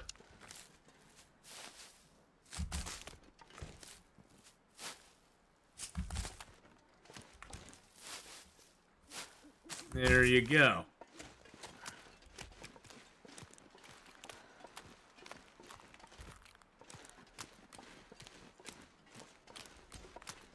Yes, it is a bright light.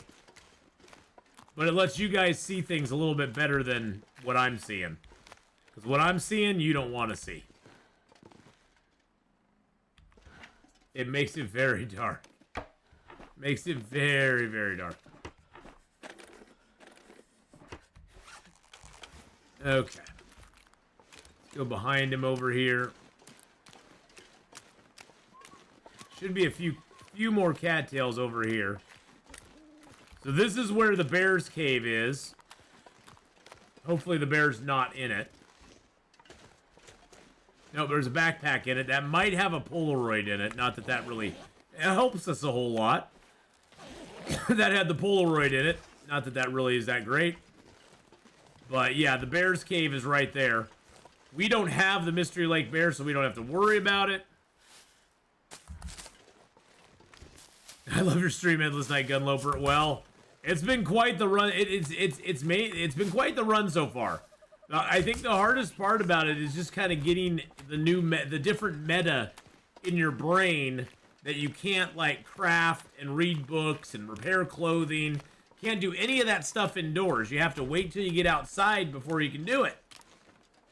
And that's kind of hard because we're so used to like, you know, being like, well, it's a blizzard outside today, so let's repair some clothing or read a book or, you know, because you can do that indoors when there's a blizzard out, no problem at all.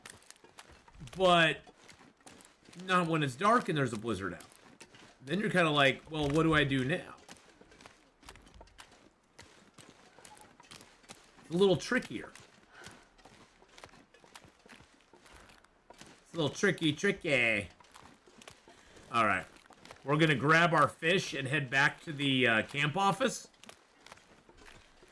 And then we're going to go up to the the prepper's cache, and then come back down, and then we'll go up to the Mystery Lake Overlook and decide what we're going to do from there.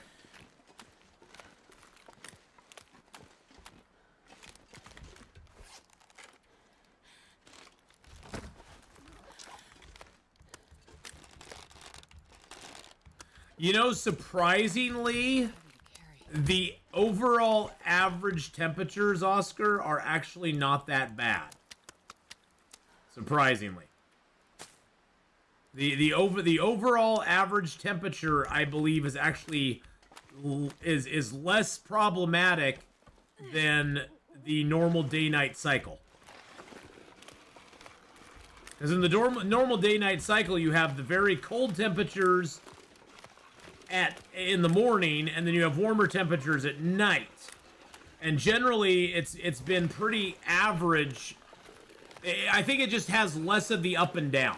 If that it's just more, it's more baseline across it. So that you do lose out on the warmer evening temperatures, but you don't suffer as much from the very cold morning temperatures. So like sleeping out in a cave or doing something in a cave is way more feasible because you don't have those wild fluctuations of temperature from day to night. So the threshold for what you need to survive in a cave is a lot less on Endless Night than it is on a regular Interloper run. It's getting a lot brighter out now. I like that. I like that. It even just even regular vision, it's a lot brighter out now. But I'll keep you guys on night vision because it makes it easier. It's midnight all the time. Well, there are fluctuations, Ari.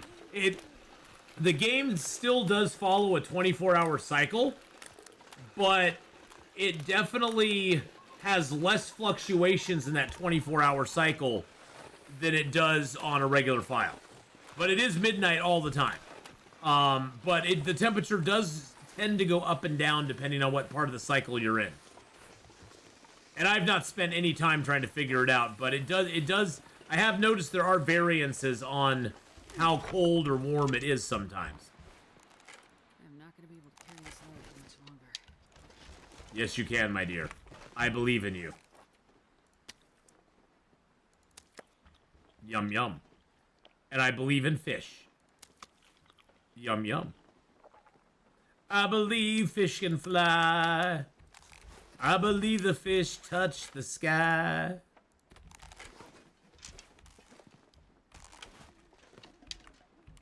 I wish there was ptarmigans over here. I don't know where the ptarmigans are. It's very confusing. Well, there'll be ptarmigans up on the hill, so I think we need to go up there to do it. We'll go up to the hill. We're gonna get some sleep here real quick. Let's get our warmth back.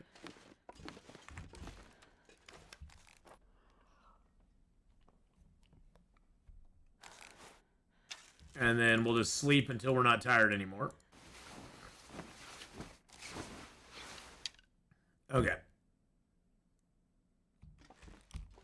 Good thing I know this place like the back of my hand, that I can just kind of walk up and down it like this.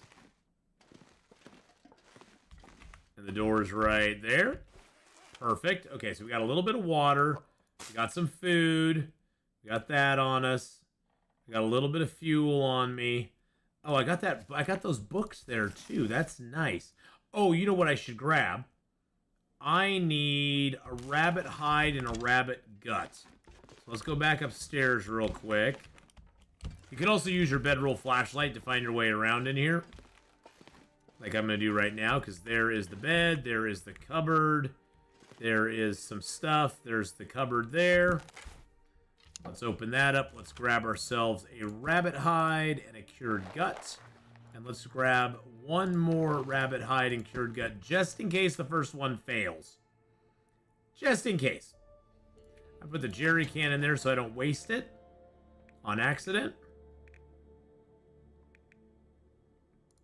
Throw those acorns in there too, because we don't really need them at the moment. Throw that extra salt in there. I got 27 cloth. I'll throw like 7 cloth in there. We're gonna repair a few pieces of clothing. We got a few we can practice on. At this point, since we're trying to up our mending skill, I usually repair anything that's below 90%. I'll probably hold off on that. I might repair that. I'll probably hold off on that because I have a chance of losing the deer skins right now. I'd rather not take the chance. All right, we got 2 books we can read, which is great. And we got a little bit of fuel on us.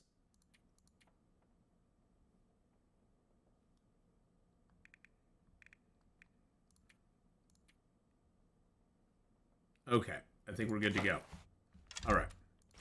So there's our stove, and then we're going to just make our way back out down the stairs here. Boop, boop, boop, boop, boop, boop. Boop, boop, boop, boop, boop, boop. And then there's always a door frame by the door. See how here's the wall? And then when you come over here, you notice there's like a little door frame. There's like 2 little pips right over there. That's the door frame. And that'll allow us to go out of this place. There we go. Found it. How are the skills coming along? Our skills are actually we're doing really good with our skills, to be honest. I'm going to eat that down because it's going to lower my overall carry for a little bit, but it finishes that pie off. And then I'm going to grab a nice big bass and that.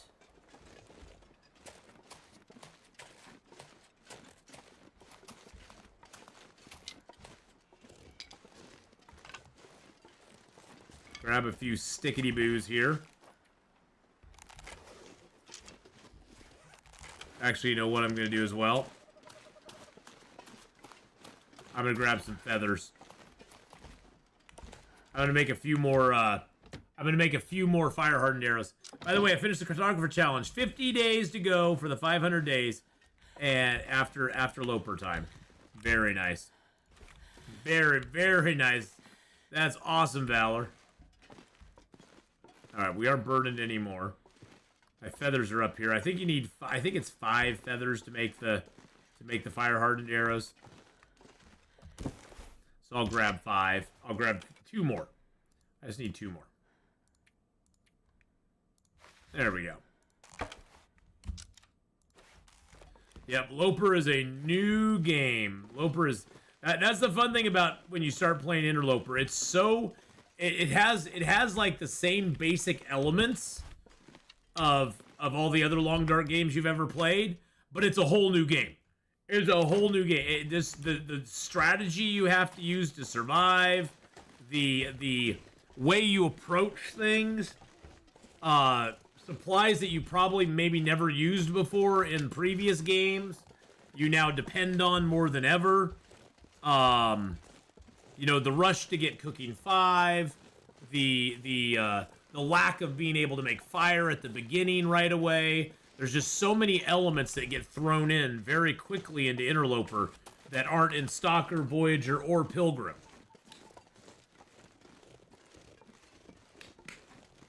That it seriously feels like a different game when you play it. But it makes it a lot of fun because you have the same basic mechanics, but a whole new scenario to play in.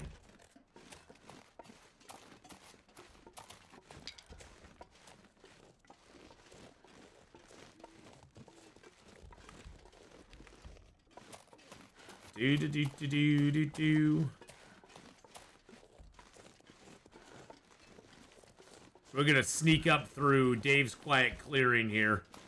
You can climb the rope on the other side. I find this sneak to be a little bit better. Just because it gets me closer to the hatch and it gets me closer to the cave. And I don't have to expend energy on climbing a rope.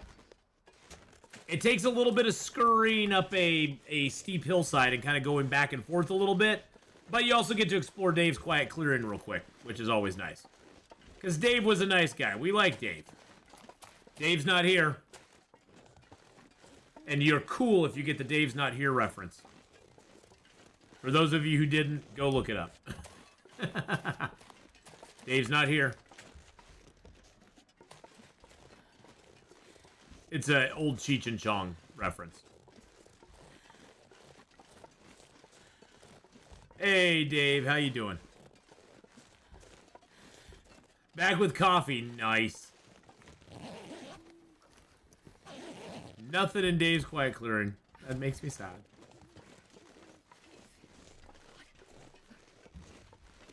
Good old Cheech and Chong.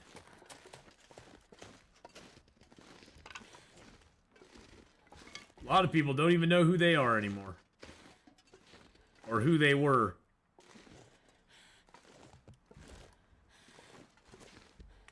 So you got to go out a little bit on this. Gotta warm up somehow.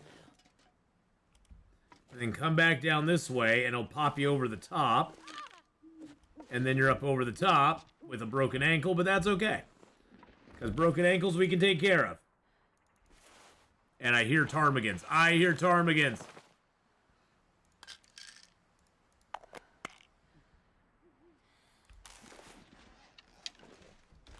Reload. We're reloading with our good arrows. With our crappy arrows, I mean.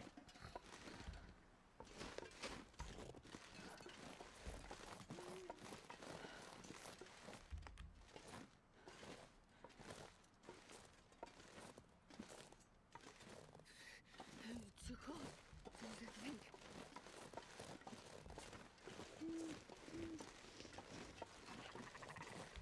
They're over this way. Okay, they're right over here on the hill. There we go. Ptarmigan, sorry, no one's home. Dave's not here.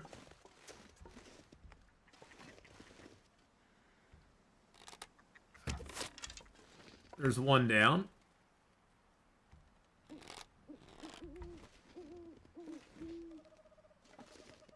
What, did he fly away? They're so hard to get when they're on a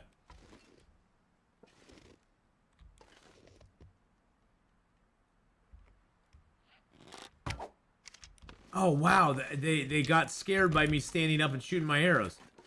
Son of a biscuit. I only got one of them. That makes me really, really sad. I don't even know where this arrow went. This arrow just flew down here somewhere. There it is. It's so hard to get. Ptarmigans are hard to get before Archery 5.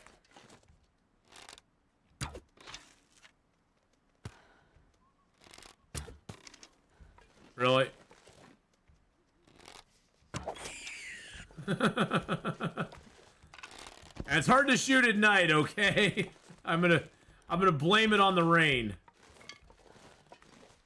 Blame it on the blame it on the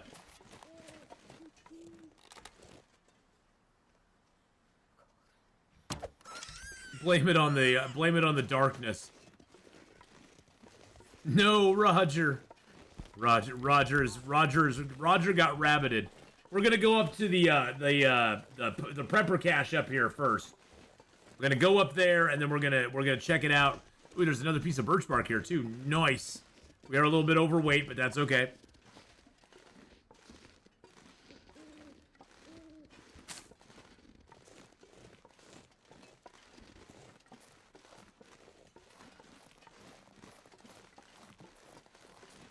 Grab this birch bark. This birch bark is like a big lifesaver for us. It helps us get back so much health. Birch bark tea is probably one of the best things they've ever added into the game. Just from a health standpoint, it's one of the best things they've ever added into the game. It actually made birch bark worth something, because before birch bark was tinder. That was it. All right, there is nothing in here. There's a shelf, and a bed, and a box. Nothing in the grate. Nothing that great. Get it? Great.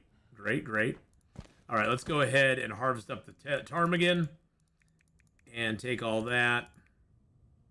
Actually, I'll harvest that with my hacksaw. No power in the verse. Is this game more than just storyline now? Oh, this game is way more than storyline, FMG. The story is just the very beginning. The story is now a separate part from the game. Back when they were originally developing the game, the story mode and the survival mode were together in one. And recently they separated those two into basically two separate entities to basically bring the price down, for the overall price down. And those who wanted to play the story mode could do the story mode. Those who wanted to play the survival mode could play the survival mode. If you had already owned the game, you had it all anyway. But the game is way much more than story. The story, in my opinion, is the least exciting part of the game. The open world survival is what you strive to go for and strive to be good at. And there's four different there's four different modes of survival, being Pilgrim, Voyager, Stalker, and Interloper. And then there's a custom mode as well, where you can even up or lower the difficulty of certain things in the game beyond Interloper, or even easier than Pilgrim if you want to. I don't know why you'd want to, but you can do that. So you can make the game even harder or easier if you want to go down that line. But the survival mode is definitely the best part of the game, in my opinion. The story mode is pretty much, for me, a one and done. I play through it and I'm done with it. We're waiting for chapter 5 of story mode, which should be later this year. They should be finishing up with the story mode. There is no multiplayer in this game. The game is centered around a solo survivalist out in the wild, and you only have yourself to depend on. There's nobody else coming to your rescue. There's nobody that's going to help you. It's all you, and when you die, if you die, you're done. There's no respawns. There's every mode of survival. There's no respawn. There's no going back. Once you're dead, you have to start all back over again. So that puts a finality in this game that a lot of games will give you the option of. They'll give you the option of playing like a hardcore mode, but Long Dark Survival is all hardcore mode. Doesn't matter what difficulty you're playing on, it's all hardcore. You die, your file's wiped, you're done. You start back over again. Same thing with the challenges. There's challenges in the survival mode as well. There's like pre-built challenges that you can play, and all of those are permadeath as well. So it adds an element of difficulty to the game that some games will offer you, but they don't force it upon you. DDR Jake is running an Ultra Loper custom, which is nuts. Max weather, minimum resources, fast resource drain, no torch poles. So he's allowing no torch poles out of the fires? Oh, I wouldn't do that. That's too hard. That's too hardcore for me. Now, can he make torches with lantern oil? Is he allowing that? Does he allow himself to make torches with lantern oil or not?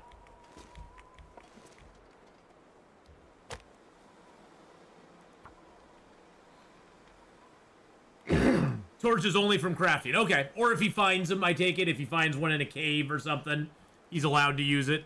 You just can't pull it directly out of the fire. That's cool. I respect that. That's, you know, I wouldn't do it myself, but I respect that. I respect that. Yeah, and that's the thing, FMG, Steel Poet. A lot of people have come up with some crazy challenges for the game. Some people come up with really crazy challenges. So we're gonna put that down. We'll put our pot there down. I'm going to get some water going in there. Get some water. Actually, you know what? Let's cook. Let's cook up. Can I cook up a... Do I have enough to cook up? I don't think I have enough to cook up a rabbit pie, do I? Nope, I need water. So yeah, we just need to get water. We need some water, baby. We got all these lovely recipes, and I don't have any water to make them with. All right, there we go. Now I don't want ptarmigan pie. I want rabbit pie. There we go. Give me some rabbit pies, baby. Woo! Let's go. Rabbit pies are one of the few things I actually waste my time with. Or pies, like the rabbit, the venison, and the ptarmigan pies are the few that I waste my time with because they're the best ones in my opinion because they give you that extra carry weight. Now the stalker pie is not bad, but you have to have stuff to do it. So you have to have bear meat and wolf meat available to do it. So that it's a little on the harder side to get done. Okay, let's get that out. Yum yum. So those pies, these pies here, they give us 3 kilos of extra carry weight. I have one that's already damaged on me. Let's see. I don't have enough ptarmigan meat to do another broth, so we'll just cook that ptarmigan meat up. Weird thing about Jake's runs, he's found about 200 matches in 11 hours of gameplay. That's not surprising. I find quite a few matches on my gameplays of Interloper.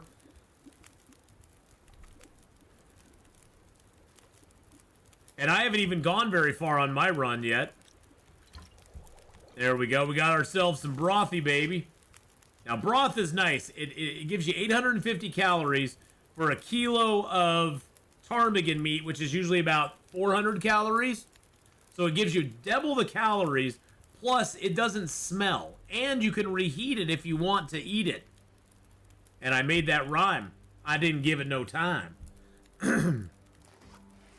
All right, let's make a little more water here.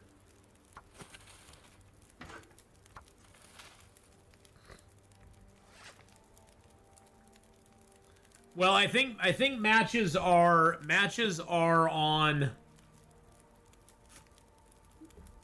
I think matches are on their own. I want to say honestly, Ari, I think matches are not.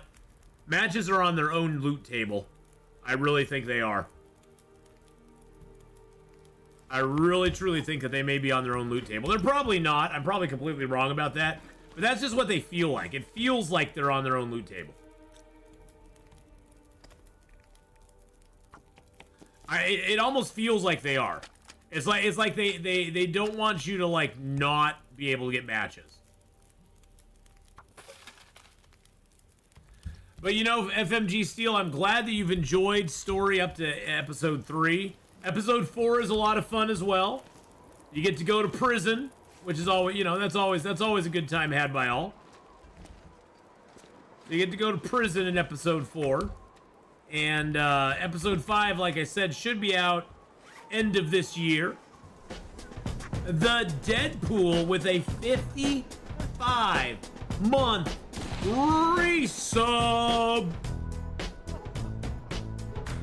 Thank you, Deadpool, for the 55-month resub there.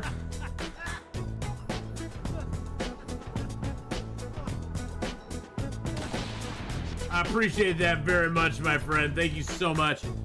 If we could give Deadpool a shout out, Deadpool is a fellow streamer and an all-around good dude. OL just resubscribed for 55 months. What up, and an all-around good dude. What up, brother?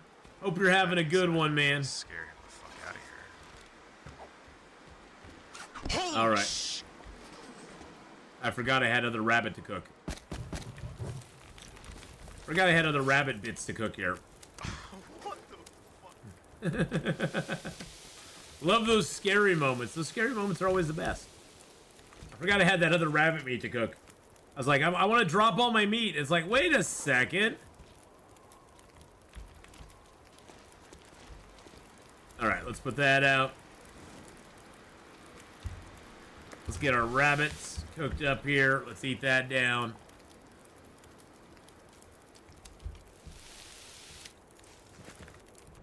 There we go.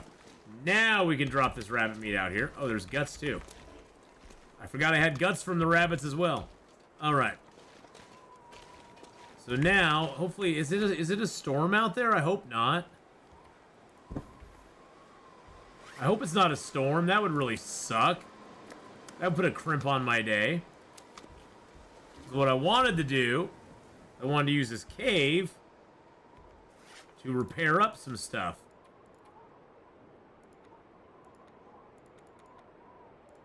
Okay, it's not a storm out there. Nice. Because we're doing Endless Night, we cannot repair indoors. We can only repair when we're in a cave. So we have to basically, like, keep all of our repairs going, keep all of our stuff going until we get to a cave and can repair it. I'm using up the sewing kit, but I really don't care. Okay, I'm going to use up the sewing kit one more time and get rid of it. There we go. And then I'm going to use that. I'm going to use the fishing tackle.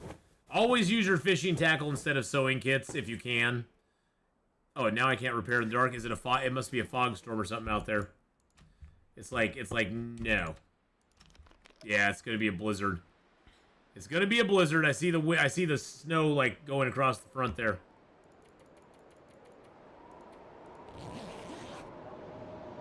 Boo. The nice news is we are at that 23, 24 degree warmth bonus area, and once you hit that, you're oh no. Once you hit that 23, 24 degree warmth bonus with a bedroll, you're generally never going to be cold. You're not going to be cold inside your place. I could repair that bedroll, but it doesn't really need it right now. Does not really need it at the moment. Do I have any other clothing that needs to be repaired? I could repair that just for the skill up.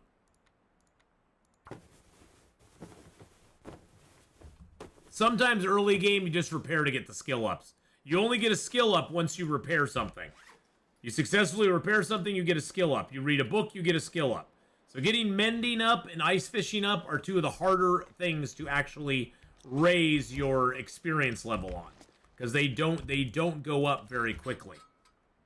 Do you think they'll ever make it multiplayer? No. Hinterland has no desire to make their game multiplayer ever.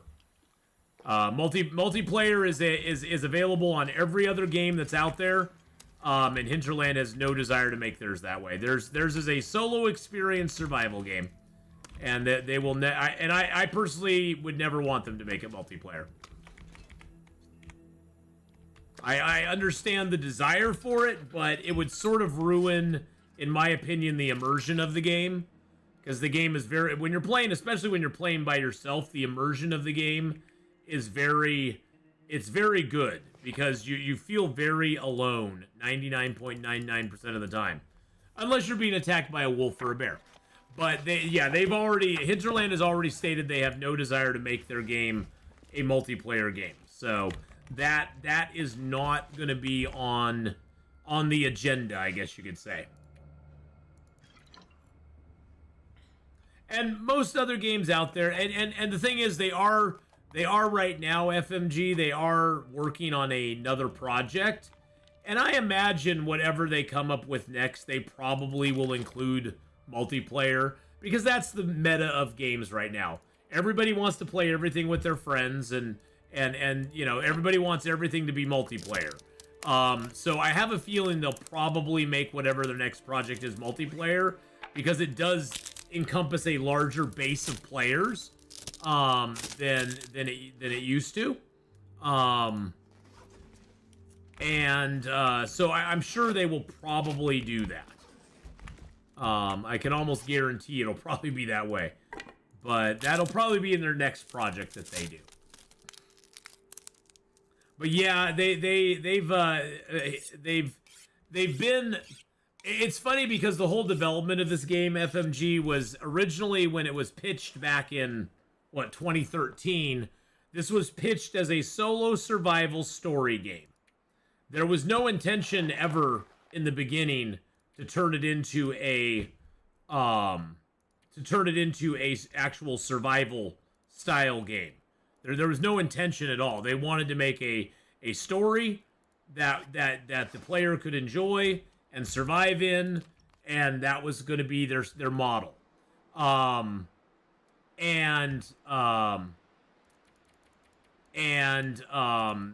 was sort of their model back then. And they put out the survival part of it as kind of like a test server to sort of give people a chance to play it and kind of debug things that were right or wrong in the game. And the survival aspect of it was so popular that they started putting more and more effort into updating the survival aspects of it and less into the story aspects of it, to the point where the survival kind of took over the game completely. If they do make a multiplayer, I'd like to see it like Dark Souls, where it's just you and your friend, not a whole server. Oh yeah, it would. I think at most FMG Steel, if they ever did anything like that, and there is a mod out there as well, it'd be a co-op type thing. It wouldn't be like multiple people being able to join in, or big servers like in Rust or Ark or anything like that, where there's just, you know, multiple people who are in there, just randos that are in there with you. So I have a feeling that if they do something like that, it will definitely just be like you and a friend, or maybe a couple of friends, like maybe a 2 or 3 person co-op at most. Wow, this storm just does not want to let up, does it? There we go.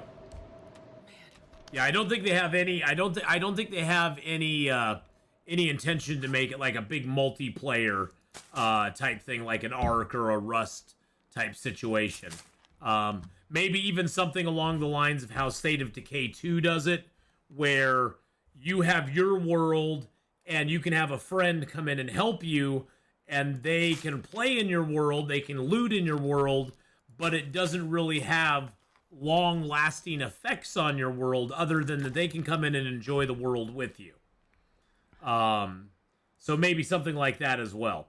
Now, the thing with Long Dark, though, is that with the permadeath feature, that changes a lot because, you know, unless they make it so there's no permadeath, it makes it so, well, what happens if you or your buddy die? Are we going to allow respawns now? Are we going to allow people to have save points? Are they going to be able to reload? It would change the dynamics of the game quite a bit. Gunsmithing 2, yay! And we aren't even smithing any guns yet. Look at us. Look at us not even smithing anything. Yeah, there is a mod, a co-op mod available. But like Tylea said, it's very hard to install, and it's not super player friendly. And that may change one day. There's a deer up there. Give you guys night vision on your side. How much fuel do I have?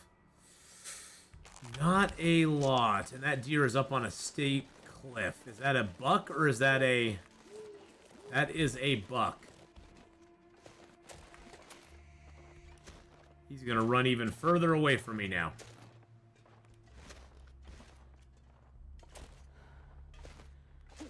How did he even get up on that hill, damn it? Really? Seriously, game?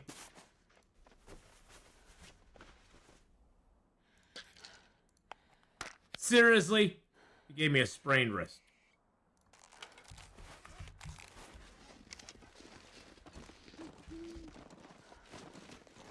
Hello, Mr. Deer. Would you like to be my din-din? I do need another deer hide, too, so... Gotta get him somewhere where it's not, like, crazy terrain.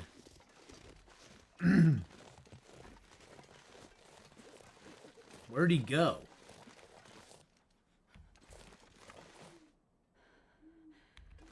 I hear him over to the side there.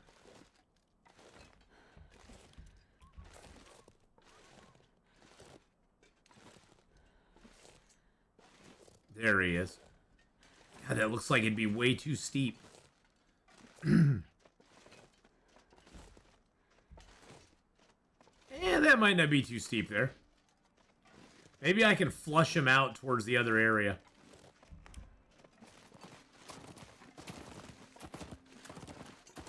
I'm running with the deer. I'm smacking that deer. Smackety smack. Don't look back.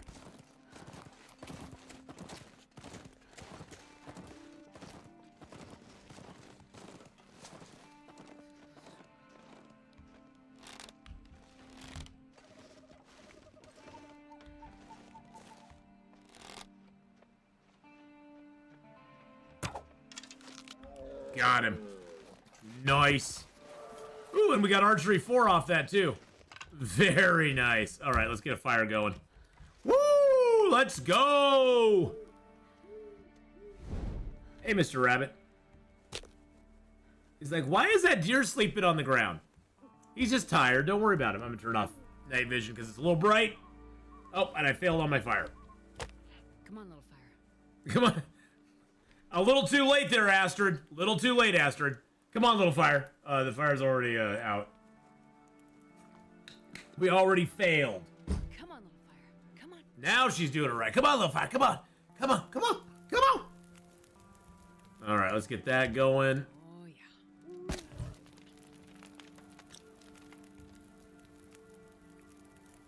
Oh, we got these books. I'm just going to burn those. There we go. That adds a little more time. And added another couple sticks. There we go. That little rabbit sitting over there going, please don't eat me. All right, let's do the quartering. It takes an hour and 15 minutes. Gets us the hide and the gut super quick.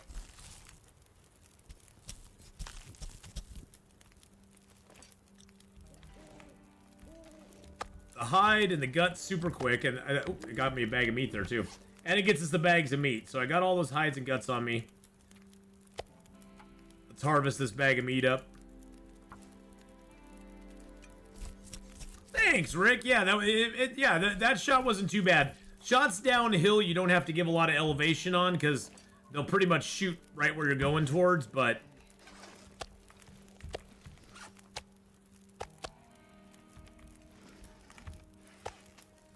Drop that there. Let's get these 2 big pieces on here.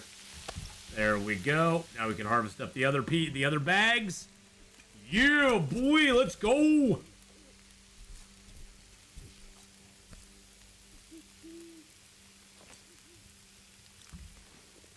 And we got a few more feathers out here too, which is amazingly awesome. And let's drop this small piece there. Drop the big pieces there. Wow, that's a lot of bags. That's a lot of bags.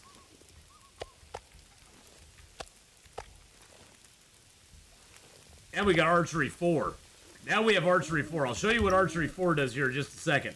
Let's go ahead and just harvest up the rest of these bags real quick.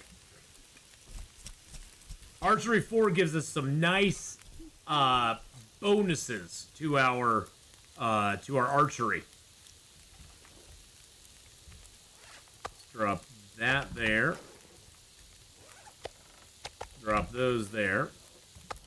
We'll eat some meats.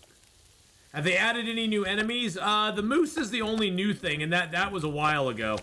They're going to be adding a cougar here, or a mountain lion soon. So archery 4, 75% reduction in bow sway, 10% more arrow damage, 25% increase on critical hits, bleed out time reduced by 25%, and our per use bow condition loss is now reduced by 50%, which makes our bows wear down so slowly, which is wonderful. And we actually have an Aurora right now.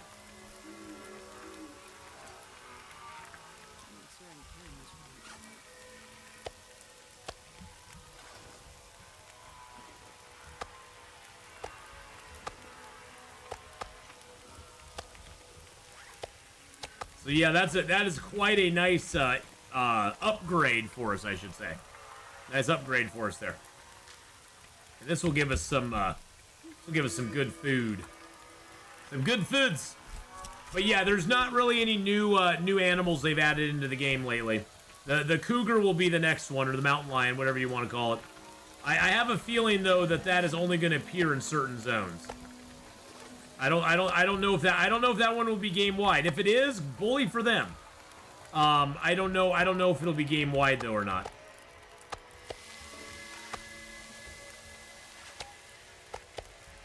I mean, I'd be excited if it was game wide. That'd be pretty cool. If, like the moose, there was like one cougar that had a hunting area in each zone, and you had to figure out where it was. That would be cool.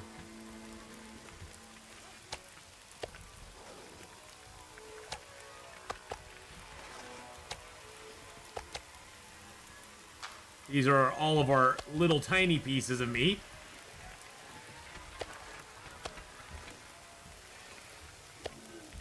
Well, they did add the ptarmigans. Yeah, the ptarmigans are a newer item.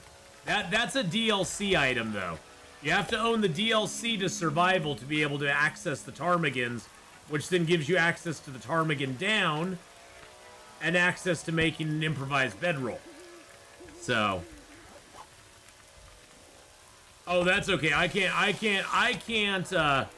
can't spell it either. So, I'm there with you, Mean Sheets. I can't spell ptarmigan either.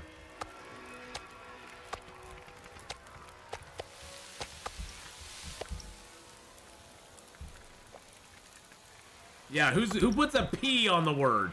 It's got a P. Why'd they even put the P there? What's the P stand for? Ptarmigan?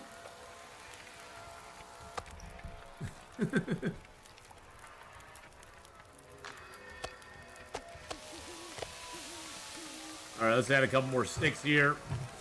And one more piece of coal. That's all of our fuel. We're just eating down all these little pieces because why not? It's just less stuff we have to carry with us. Pneumonia? Yeah, I never liked pneumonia either. I don't like silent letters. I don't mind silent letters in the middle of a word. I've just been very against silent letters at the beginning of words. It just for whatever reason it rankles me. It just does. It makes me very upset. And I don't like it one bit.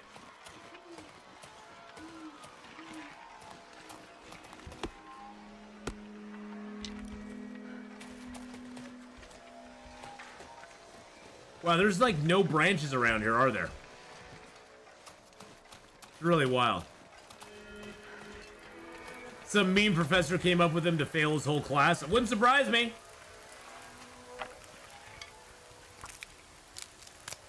Wouldn't surprise me at all, Lenora.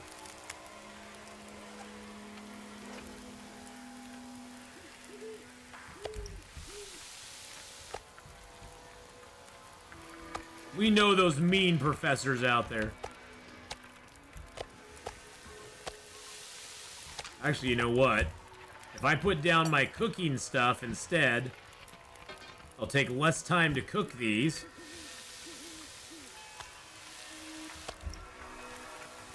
Takes 30-some minutes instead.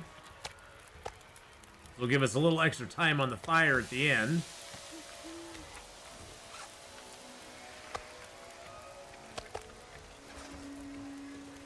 Atheenon's Tarmy Army. Tarmy Army shirts. The Tarmy Army. Or he was a huge fan of peas. Could be.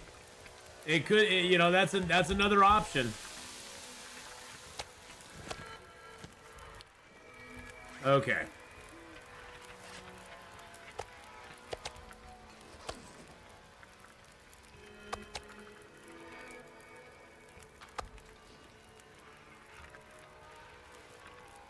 Grab some of these.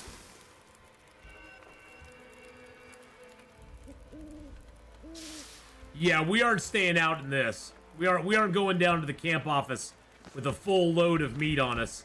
We're gonna go chill out in the cave over here for a minute. There's no way I'm going down into the abyss with the wolves. We're gonna chill out at the cave here. Oh, I'm gonna grab some of these so we can make some more old man beard. There we go. Because we used up a bandage on a wolf attack. I like to have 2 of those bandages available. Put that torch out. There we go. All right, let's go ahead and drink down a couple big teas. I will need to make some fire and water at some point, but not at this point. There we go. All right. Let's go ahead and craft up some old man beard wound dressing. We gotta craft a couple bandages, too. I think I only have 1 bandage left right now. We'll do 4 bandages. And I keep getting sprains all the time. The game keeps spraining me. Oh, I'm gonna sneeze. Hold on. Woo! I might sneeze again here very, very quickly. They usually come in pairs. Yes, indeed. There was the second one. Woo! All right. I'm gonna drop the. I'm gonna drop those. Drop that. These venison pies, they actually give off smell, so it's best to drop them because then you aren't attracting animals. The more smell you have on you, the further away the animals will come from. And you don't want the animal, especially the wolves, you don't want them coming at you. Let's just sleep as long as we can. Hopefully the aurora will pass. There we go. Looks like just a normal night out. I'm going to eat that pie, because that'll give us 3 extra kilos of carry weight. You'll notice he'll go to 13 here. There we go. Pick those up. Let's get our bow out.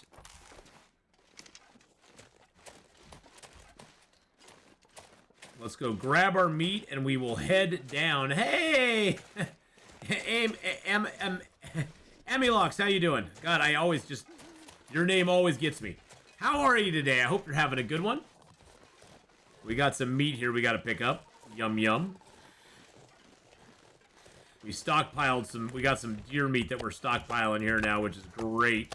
Wonder if I can drop any of this food. Shh. You're still not overweight. You can go to 53, my dear. You're gonna be fine. Just chill out. It's all gonna be okay. Every little thing's gonna be alright. But welcome on in. I hope you're having a great day. I hope you had a good weekend. I had quite an enjoyable birthday weekend. It was quite fun seeing family and friends and all that good stuff. Went and did a little goat yoga yesterday. That was a lot of fun. Time to head out for the day. All right, Honora, have a great rest of your day, my dear. We only got about another 20 minutes of Long Dark. Then we're going to be switching over and playing a little bit of our Stellaris run that we have going right now. We're currently in Stellaris fighting the Contingency Crisis, Endgame Crisis, which has been rather interesting. We got a few tips from people about how to defeat them, so I've refitted all the ships. I've refitted all my ships, and hopefully we'll be able to have a little easier time with the Crisis now than we were before. We're still at war with, like, everybody in the universe, which sucks. But we'll hopefully have an easier time with the Crisis.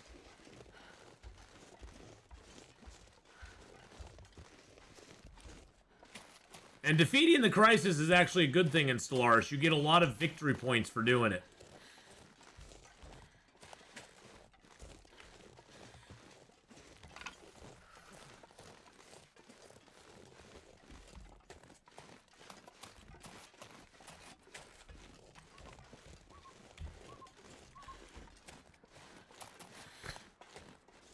Listening for any wolves. We got a lot of stink on us, so we could have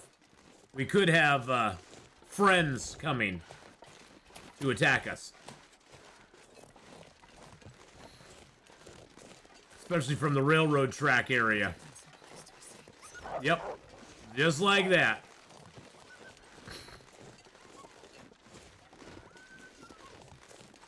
Just like him. Oh, we'll have to face him before we get in here. Oh, did he attack my ptarmigans? Oh, hell no.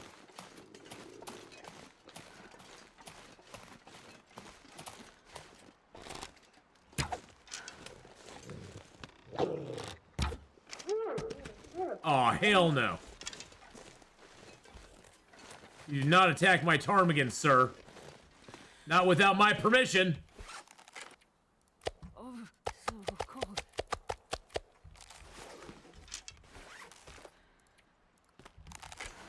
Not without my permission, anyway. I think he scared all the ptarmigans away, too. But hey, at least I got another ptarmigan. That's kind of nice. Oh, there's ptarmigans right here.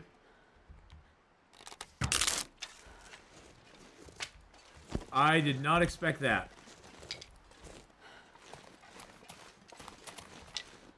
Give my arrow back there, sir. Thank you. Gosh darn it. He killed one of my ptarmigan friends, but that's okay. I was going to eat him anyway, so. Let's eat some of the white fish. Let's eat some fish. We'll do fish now because that will help us keep our, vitamin C up. Which we need to have vitamin C up. And then let's go ahead. We will, gosh, I don't think I have much wood in here, do I? Do I have much fuel in here? I don't think I do.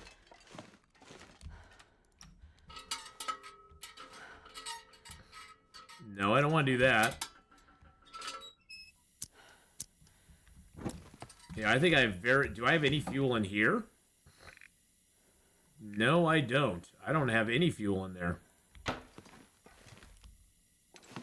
I might have to harvest these ptarmigans and then do a fuel run just to get... Oh, I have a chair here. I can break that down most likely. Can I break you down without tools? Yes, I can. Oh, nice. Nice. We got a thing here. Bear activity around Mystery Lake region is pronounced, although human interaction by all accounts is rare. To be expected this time of year based on the available data, we can make the following conclusions. Okay, so this is actually a good thing, because I want to cut down some of the wood stuff in this place, and I couldn't do that until now. So I'm gonna drink down my teas and get water that way. And then we're gonna break down a bunch of the wood in this place. This Aurora's not gonna last long. I'm gonna take this big shelf here, because this thing gives me 8 wood. It's going to be 2 hours and 36 minutes. Alright, the Aurora's still going. The table over here, that's only 49 minutes. Beautiful. Little music for us. This chair's 1 hour and 57 minutes, but I get cloth and stuff from it. Yeah, let's just see if we have enough Aurora. Alright, the Aurora's still going on. That I can break down whenever I want. This is like our golden opportunity to just keep breaking crap down. Until the Aurora ends, basically. Let's grab some food downstairs real quick. Oh, that could not have happened at a better time. Let's eat that bass down. Yum, yum. I have 1 big tea left, don't I? Yes, I do. There we go. Oh, that was perfect. Perfection. I'm gonna start the fire. I might as well start it here, because then I could do some crafting once the Aurora fades. Yeah, we have 22 now. So let's go ahead and, actually, let's go ahead and light a torch. You always want to light torches with your matches before you light a fire. Now, if we had daytime, we could go out and see if we had a Maglens fire, but we do not. So, always use your torches to light fires instead of just lighting them with matches. Lighting them with matches, you'll end up wasting a lot of matches doing that.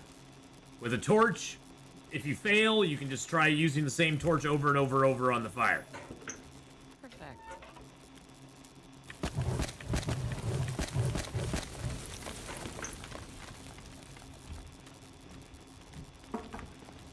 Get some water going in that.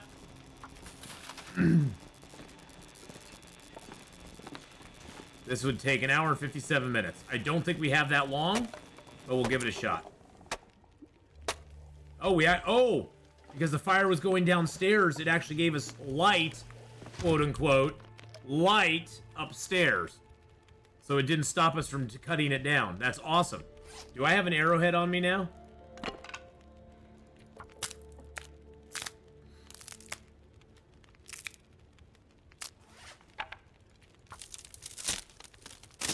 see if there's any crafting I want to take advantage of while we're here.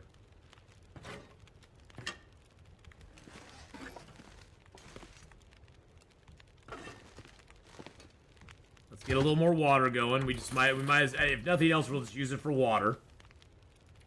Okay, I do have an arrowhead. Let's grab a torch. Oh, that was beautiful. We've chopped down everything except this table, which I don't want to chop that table down. So let's go ahead and grab out. Okay, we got the feathers. Let's grab an arrow shaft out. Let's go ahead and drop this birch here. So I'll put the birch up on the table here so I remember it. And do I have birch in here right now? Probably do. Yep, let's grab all that birch out. We'll make that into arrowheads as well, or into arrow shafts. Let's put 10 of our cloth in here. We got the deer hide to drop.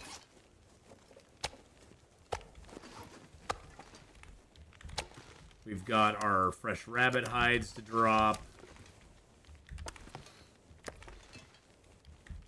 And we've got some fresh gutty boys to drop.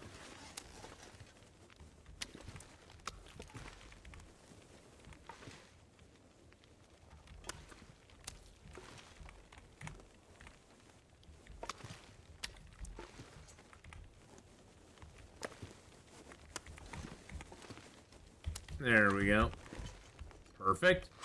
Yeah, I'm going to put the other rabbit hide and gut in here for right now. There we go.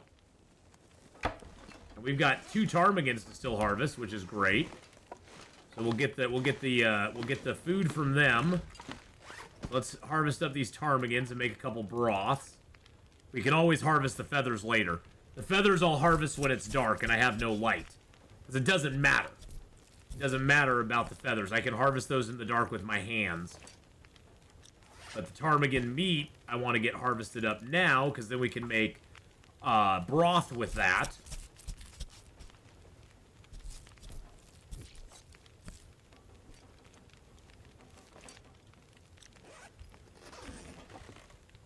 Five minutes till melted. Okay. So let's go ahead and...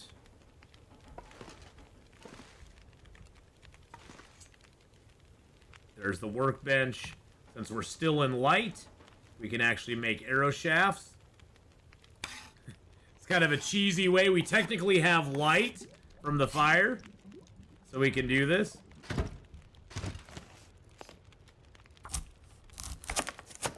You just have to sort of stand on the corner. I believe if you go all the way around to here, do we still have the light from it? Is it still going to give it to us? Oh, no, it does still give it to us. Interesting. They may have changed the way that works. It used to be you had to sort of stand on this corner here. You used to have to stand right on this corner here and kind of like stay within view of it and then like sit there like that. But it looks like they may have changed that now, so that's kind of cool. I could make some ptarmigan stew, which actually is not a bad idea. Ptarmigan stew gives you a resting bonus, but it also gives you a, it makes you more tired.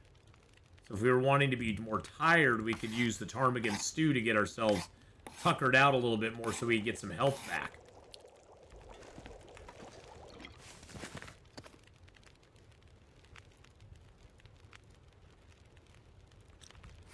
Do I have, oh, I don't have much water left. That's why I was like, where'd all my water go? Alright, we can make our 1 arrow. So we have one, we can make 1 arrow.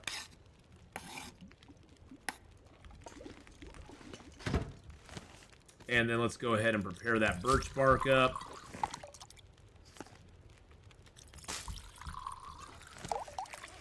Do I have any other birch bark to prepare? No, I do not.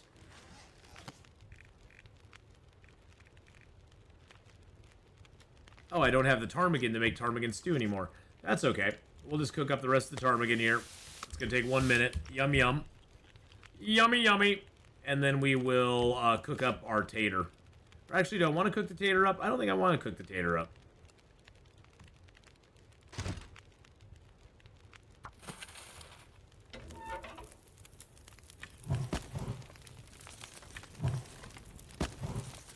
There we go. That should get us where we need to be. Let's add one more stick to it. There we go. All right. Let's get the rest of these arrow shafts made. Might as well take advantage of the crafting we can do. Okay, there we go. So that's all. We got all the arrow shafts made. That I can break down for a piece of metal.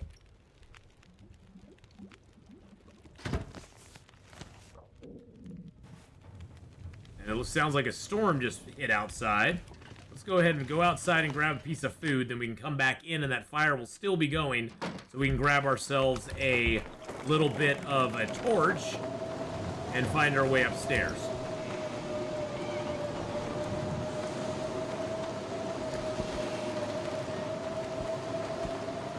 Alright. Good thing is we got lots of meat out here now. We ate down a bunch of fish, which will help us with vitamin C. So we did our little fishing expedition there. I'll break down some of these torches, but we're going to go upstairs. That is now cured, which is awesome. Now when we get in the position to make a... Now when we get in the position to have enough fuel to do it, we can make a second bearskin coat, which is going to be amazing to be able to make. So, let's move all that to inventory. Much longer. Yeah, I know. We're just going to chill out here. Don't worry about it, my lady. Don't worry about it, my lady. We're going to chill out here. We're going to just have some fun. So let's go ahead and put that out and holster it. Go ahead and take...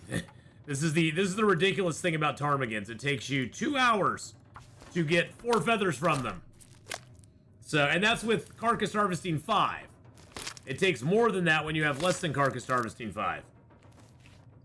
Luckily, you can do it in the dark, so it's like, I don't care. We'll just do it in the dark and we'll get her done. Get her done.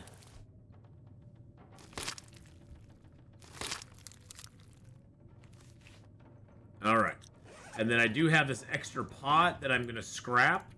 I'm going to harvest that for a piece of metal. I'm just trying to get ourselves tired so we can get some good rest. And now we have 22 arrow shafts. I got 4 gun cleaning kits, which is a little excessive.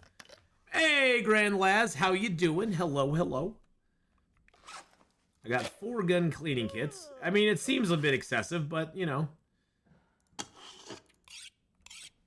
Our axe has taken some damage because we cut a bunch of wood down inside the house here during the Aurora. Yeah, if you're inside, if you're playing Endless Night and you're inside during an Aurora, you have 2 main goals. Cut down as much fuel as you can, harvest as many of the shelves and stuff as you can in the time you got, and do some crafting if you can. Those are like your 2 main goals. Don't bother repairing stuff. Don't bother reading books. You can do that when you're outdoor in a cave somewhere or something like that. Your main goal at that point is cutting stuff down and crafting anything you can. All right, I have an empty cabinet here. I'm going to put those back in there, and the stump remover back in there, and that's going to go back in there too. I got some torches to break down. There we go. But you know, Grand Lads, it's going good. You're just good. You're just chilling, playing some WoW. All I can say to that is WoW. I'm glad you're having fun playing some WoW. Are you playing Classic, or are you playing modern day WoW? I know the Classic WoW has really been a huge thing. That really was a huge hit for a lot of people, so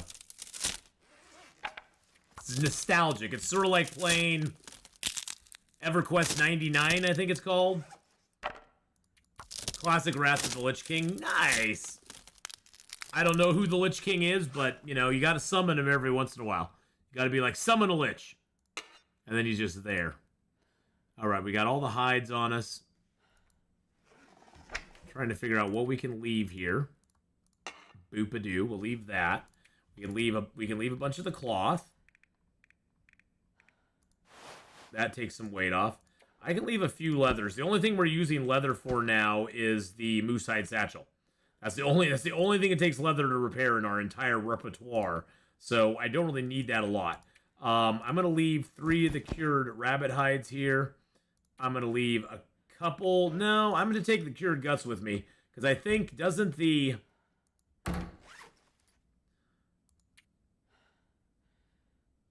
bear hide coat takes 4 guts. So yeah, we need to take some guts with us for sure. We need those guts on us. All right, we're down to 53, which is almost good enough. Because with our pies, we can get down even lower. Wilderness Kitchen I can leave here. That I can leave here. Those I can leave here. Okay, I got the broth. I got a lot of cattails. I've got a ton of cattails. You know what? I'm going to leave myself a little nest egg of 10 cattails here. Just for the future. It's just for the future. If we need them, we got them. And then I have a tater. I don't want to put the tater inside the... I don't want to put that inside the cabinet, though, because if that tater goes to 0, it will disappear. So we're going to drop the tater here. Just leave it on the counter. I'm going to leave 1 liter of water here.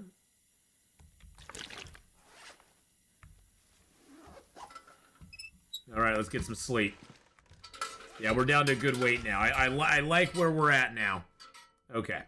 Let's juice up.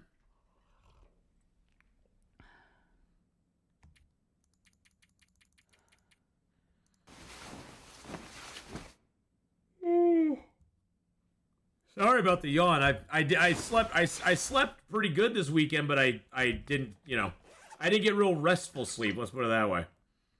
All right, we'll drink down the broths real quick. Those are just a good thing to consume. Drink down some water to get our hydration back. That puts us below 50, which is awesome possum sauce. I just got to make sure, is there anything here that I want to take with me that I'm leaving behind? Yes, I want to take my flask. Walk with this much gear. The hides and the guts, I'm just going to leave here.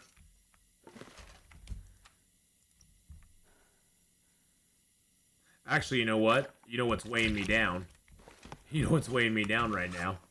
Is I got a bunch of reclaimed wood on me. I'm just gonna leave all the reclaimed wood here. That takes me down a lot. Okay. Yeah, the hides and the guts I'm leaving here. Take a book to start a fire with. I think we got everything else we want on us. We're good. Nice. Now we can grab a little bit of food outside.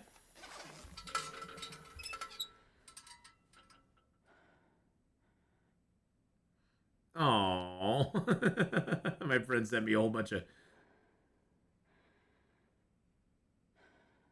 She sent me a whole bunch of the pictures of us with goats. Us with goats. Alright, let's leave the camp office. And... I'm going to grab my stalker pies. I'm going to grab a rabbit pie and eat it. Now we are not overweight any longer. Smallmouth bass I'm going to leave here. This is all cooked, right? All of this is cooked? I'm pretty sure. This gives us a good base of operations in this zone. Yeah, it looks like all the meat here is cooked. I was pretty sure I cooked it all up. Yep, all cooked. So we got what? 2, 4, 6, 8, 10. We got 11 pieces of meat there. That's awesome. Let's go ahead and get our bow out. Why does it always get that out first? I don't know. That's so weird. What we're going to do is we're going to go up to the Mystery Lake Overlook here. And check that out. Sometimes there will be a fire striker up there, and I'd sort of like to see if it's up there. If it's not at the end of the world, but a fire striker sure would be nice for us.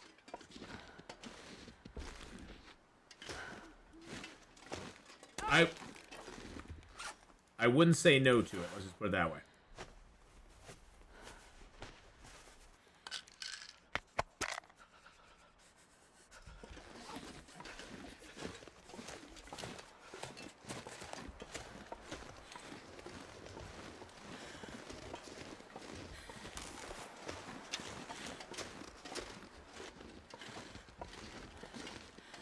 we made good progress today. Tomorrow will be, Jesus Louises, man. Tomorrow we will be heading to Pleasant Valley, because our goal is to go we'll be going into the ravine, of course, to get some birch bark and that sort of stuff, but then into Pleasant Valley, and then Timberwolf Mountain, and then to Ash Canyon, because our ultimate goal is to get to Ash Canyon and get the backpack. Good God, man. Did you stop spraining every single bone you have in your body? Well, there's 3. Can we make it 4? Can we get an even 4 on it? Hey, Jennifer, how you doing? We get an even 4. I can't feel my feet. How annoying. There's a maple for another bow.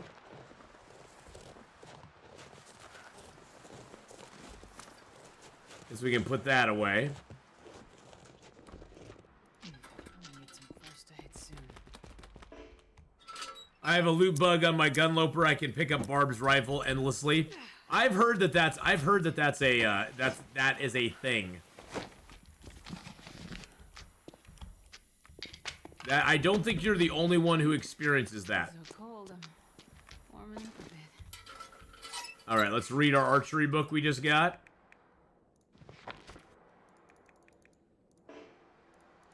Oh, I'm not healthy enough to focus on it. I forgot about that. I have 3 freaking sprains.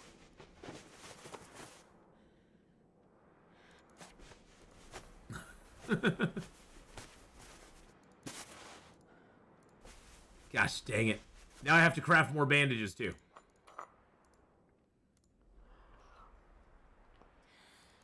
But yes, Lasso, I have heard of that bug before. Where you can just keep picking up Barb's rifle over and over and over again. Okay. So we now should be able to read our archery book. There we go. Ash Canyon's the best, your favorite start. Yeah, Ash Canyon is a really nice start to the game. Gives you a very a very good leg up on everything else.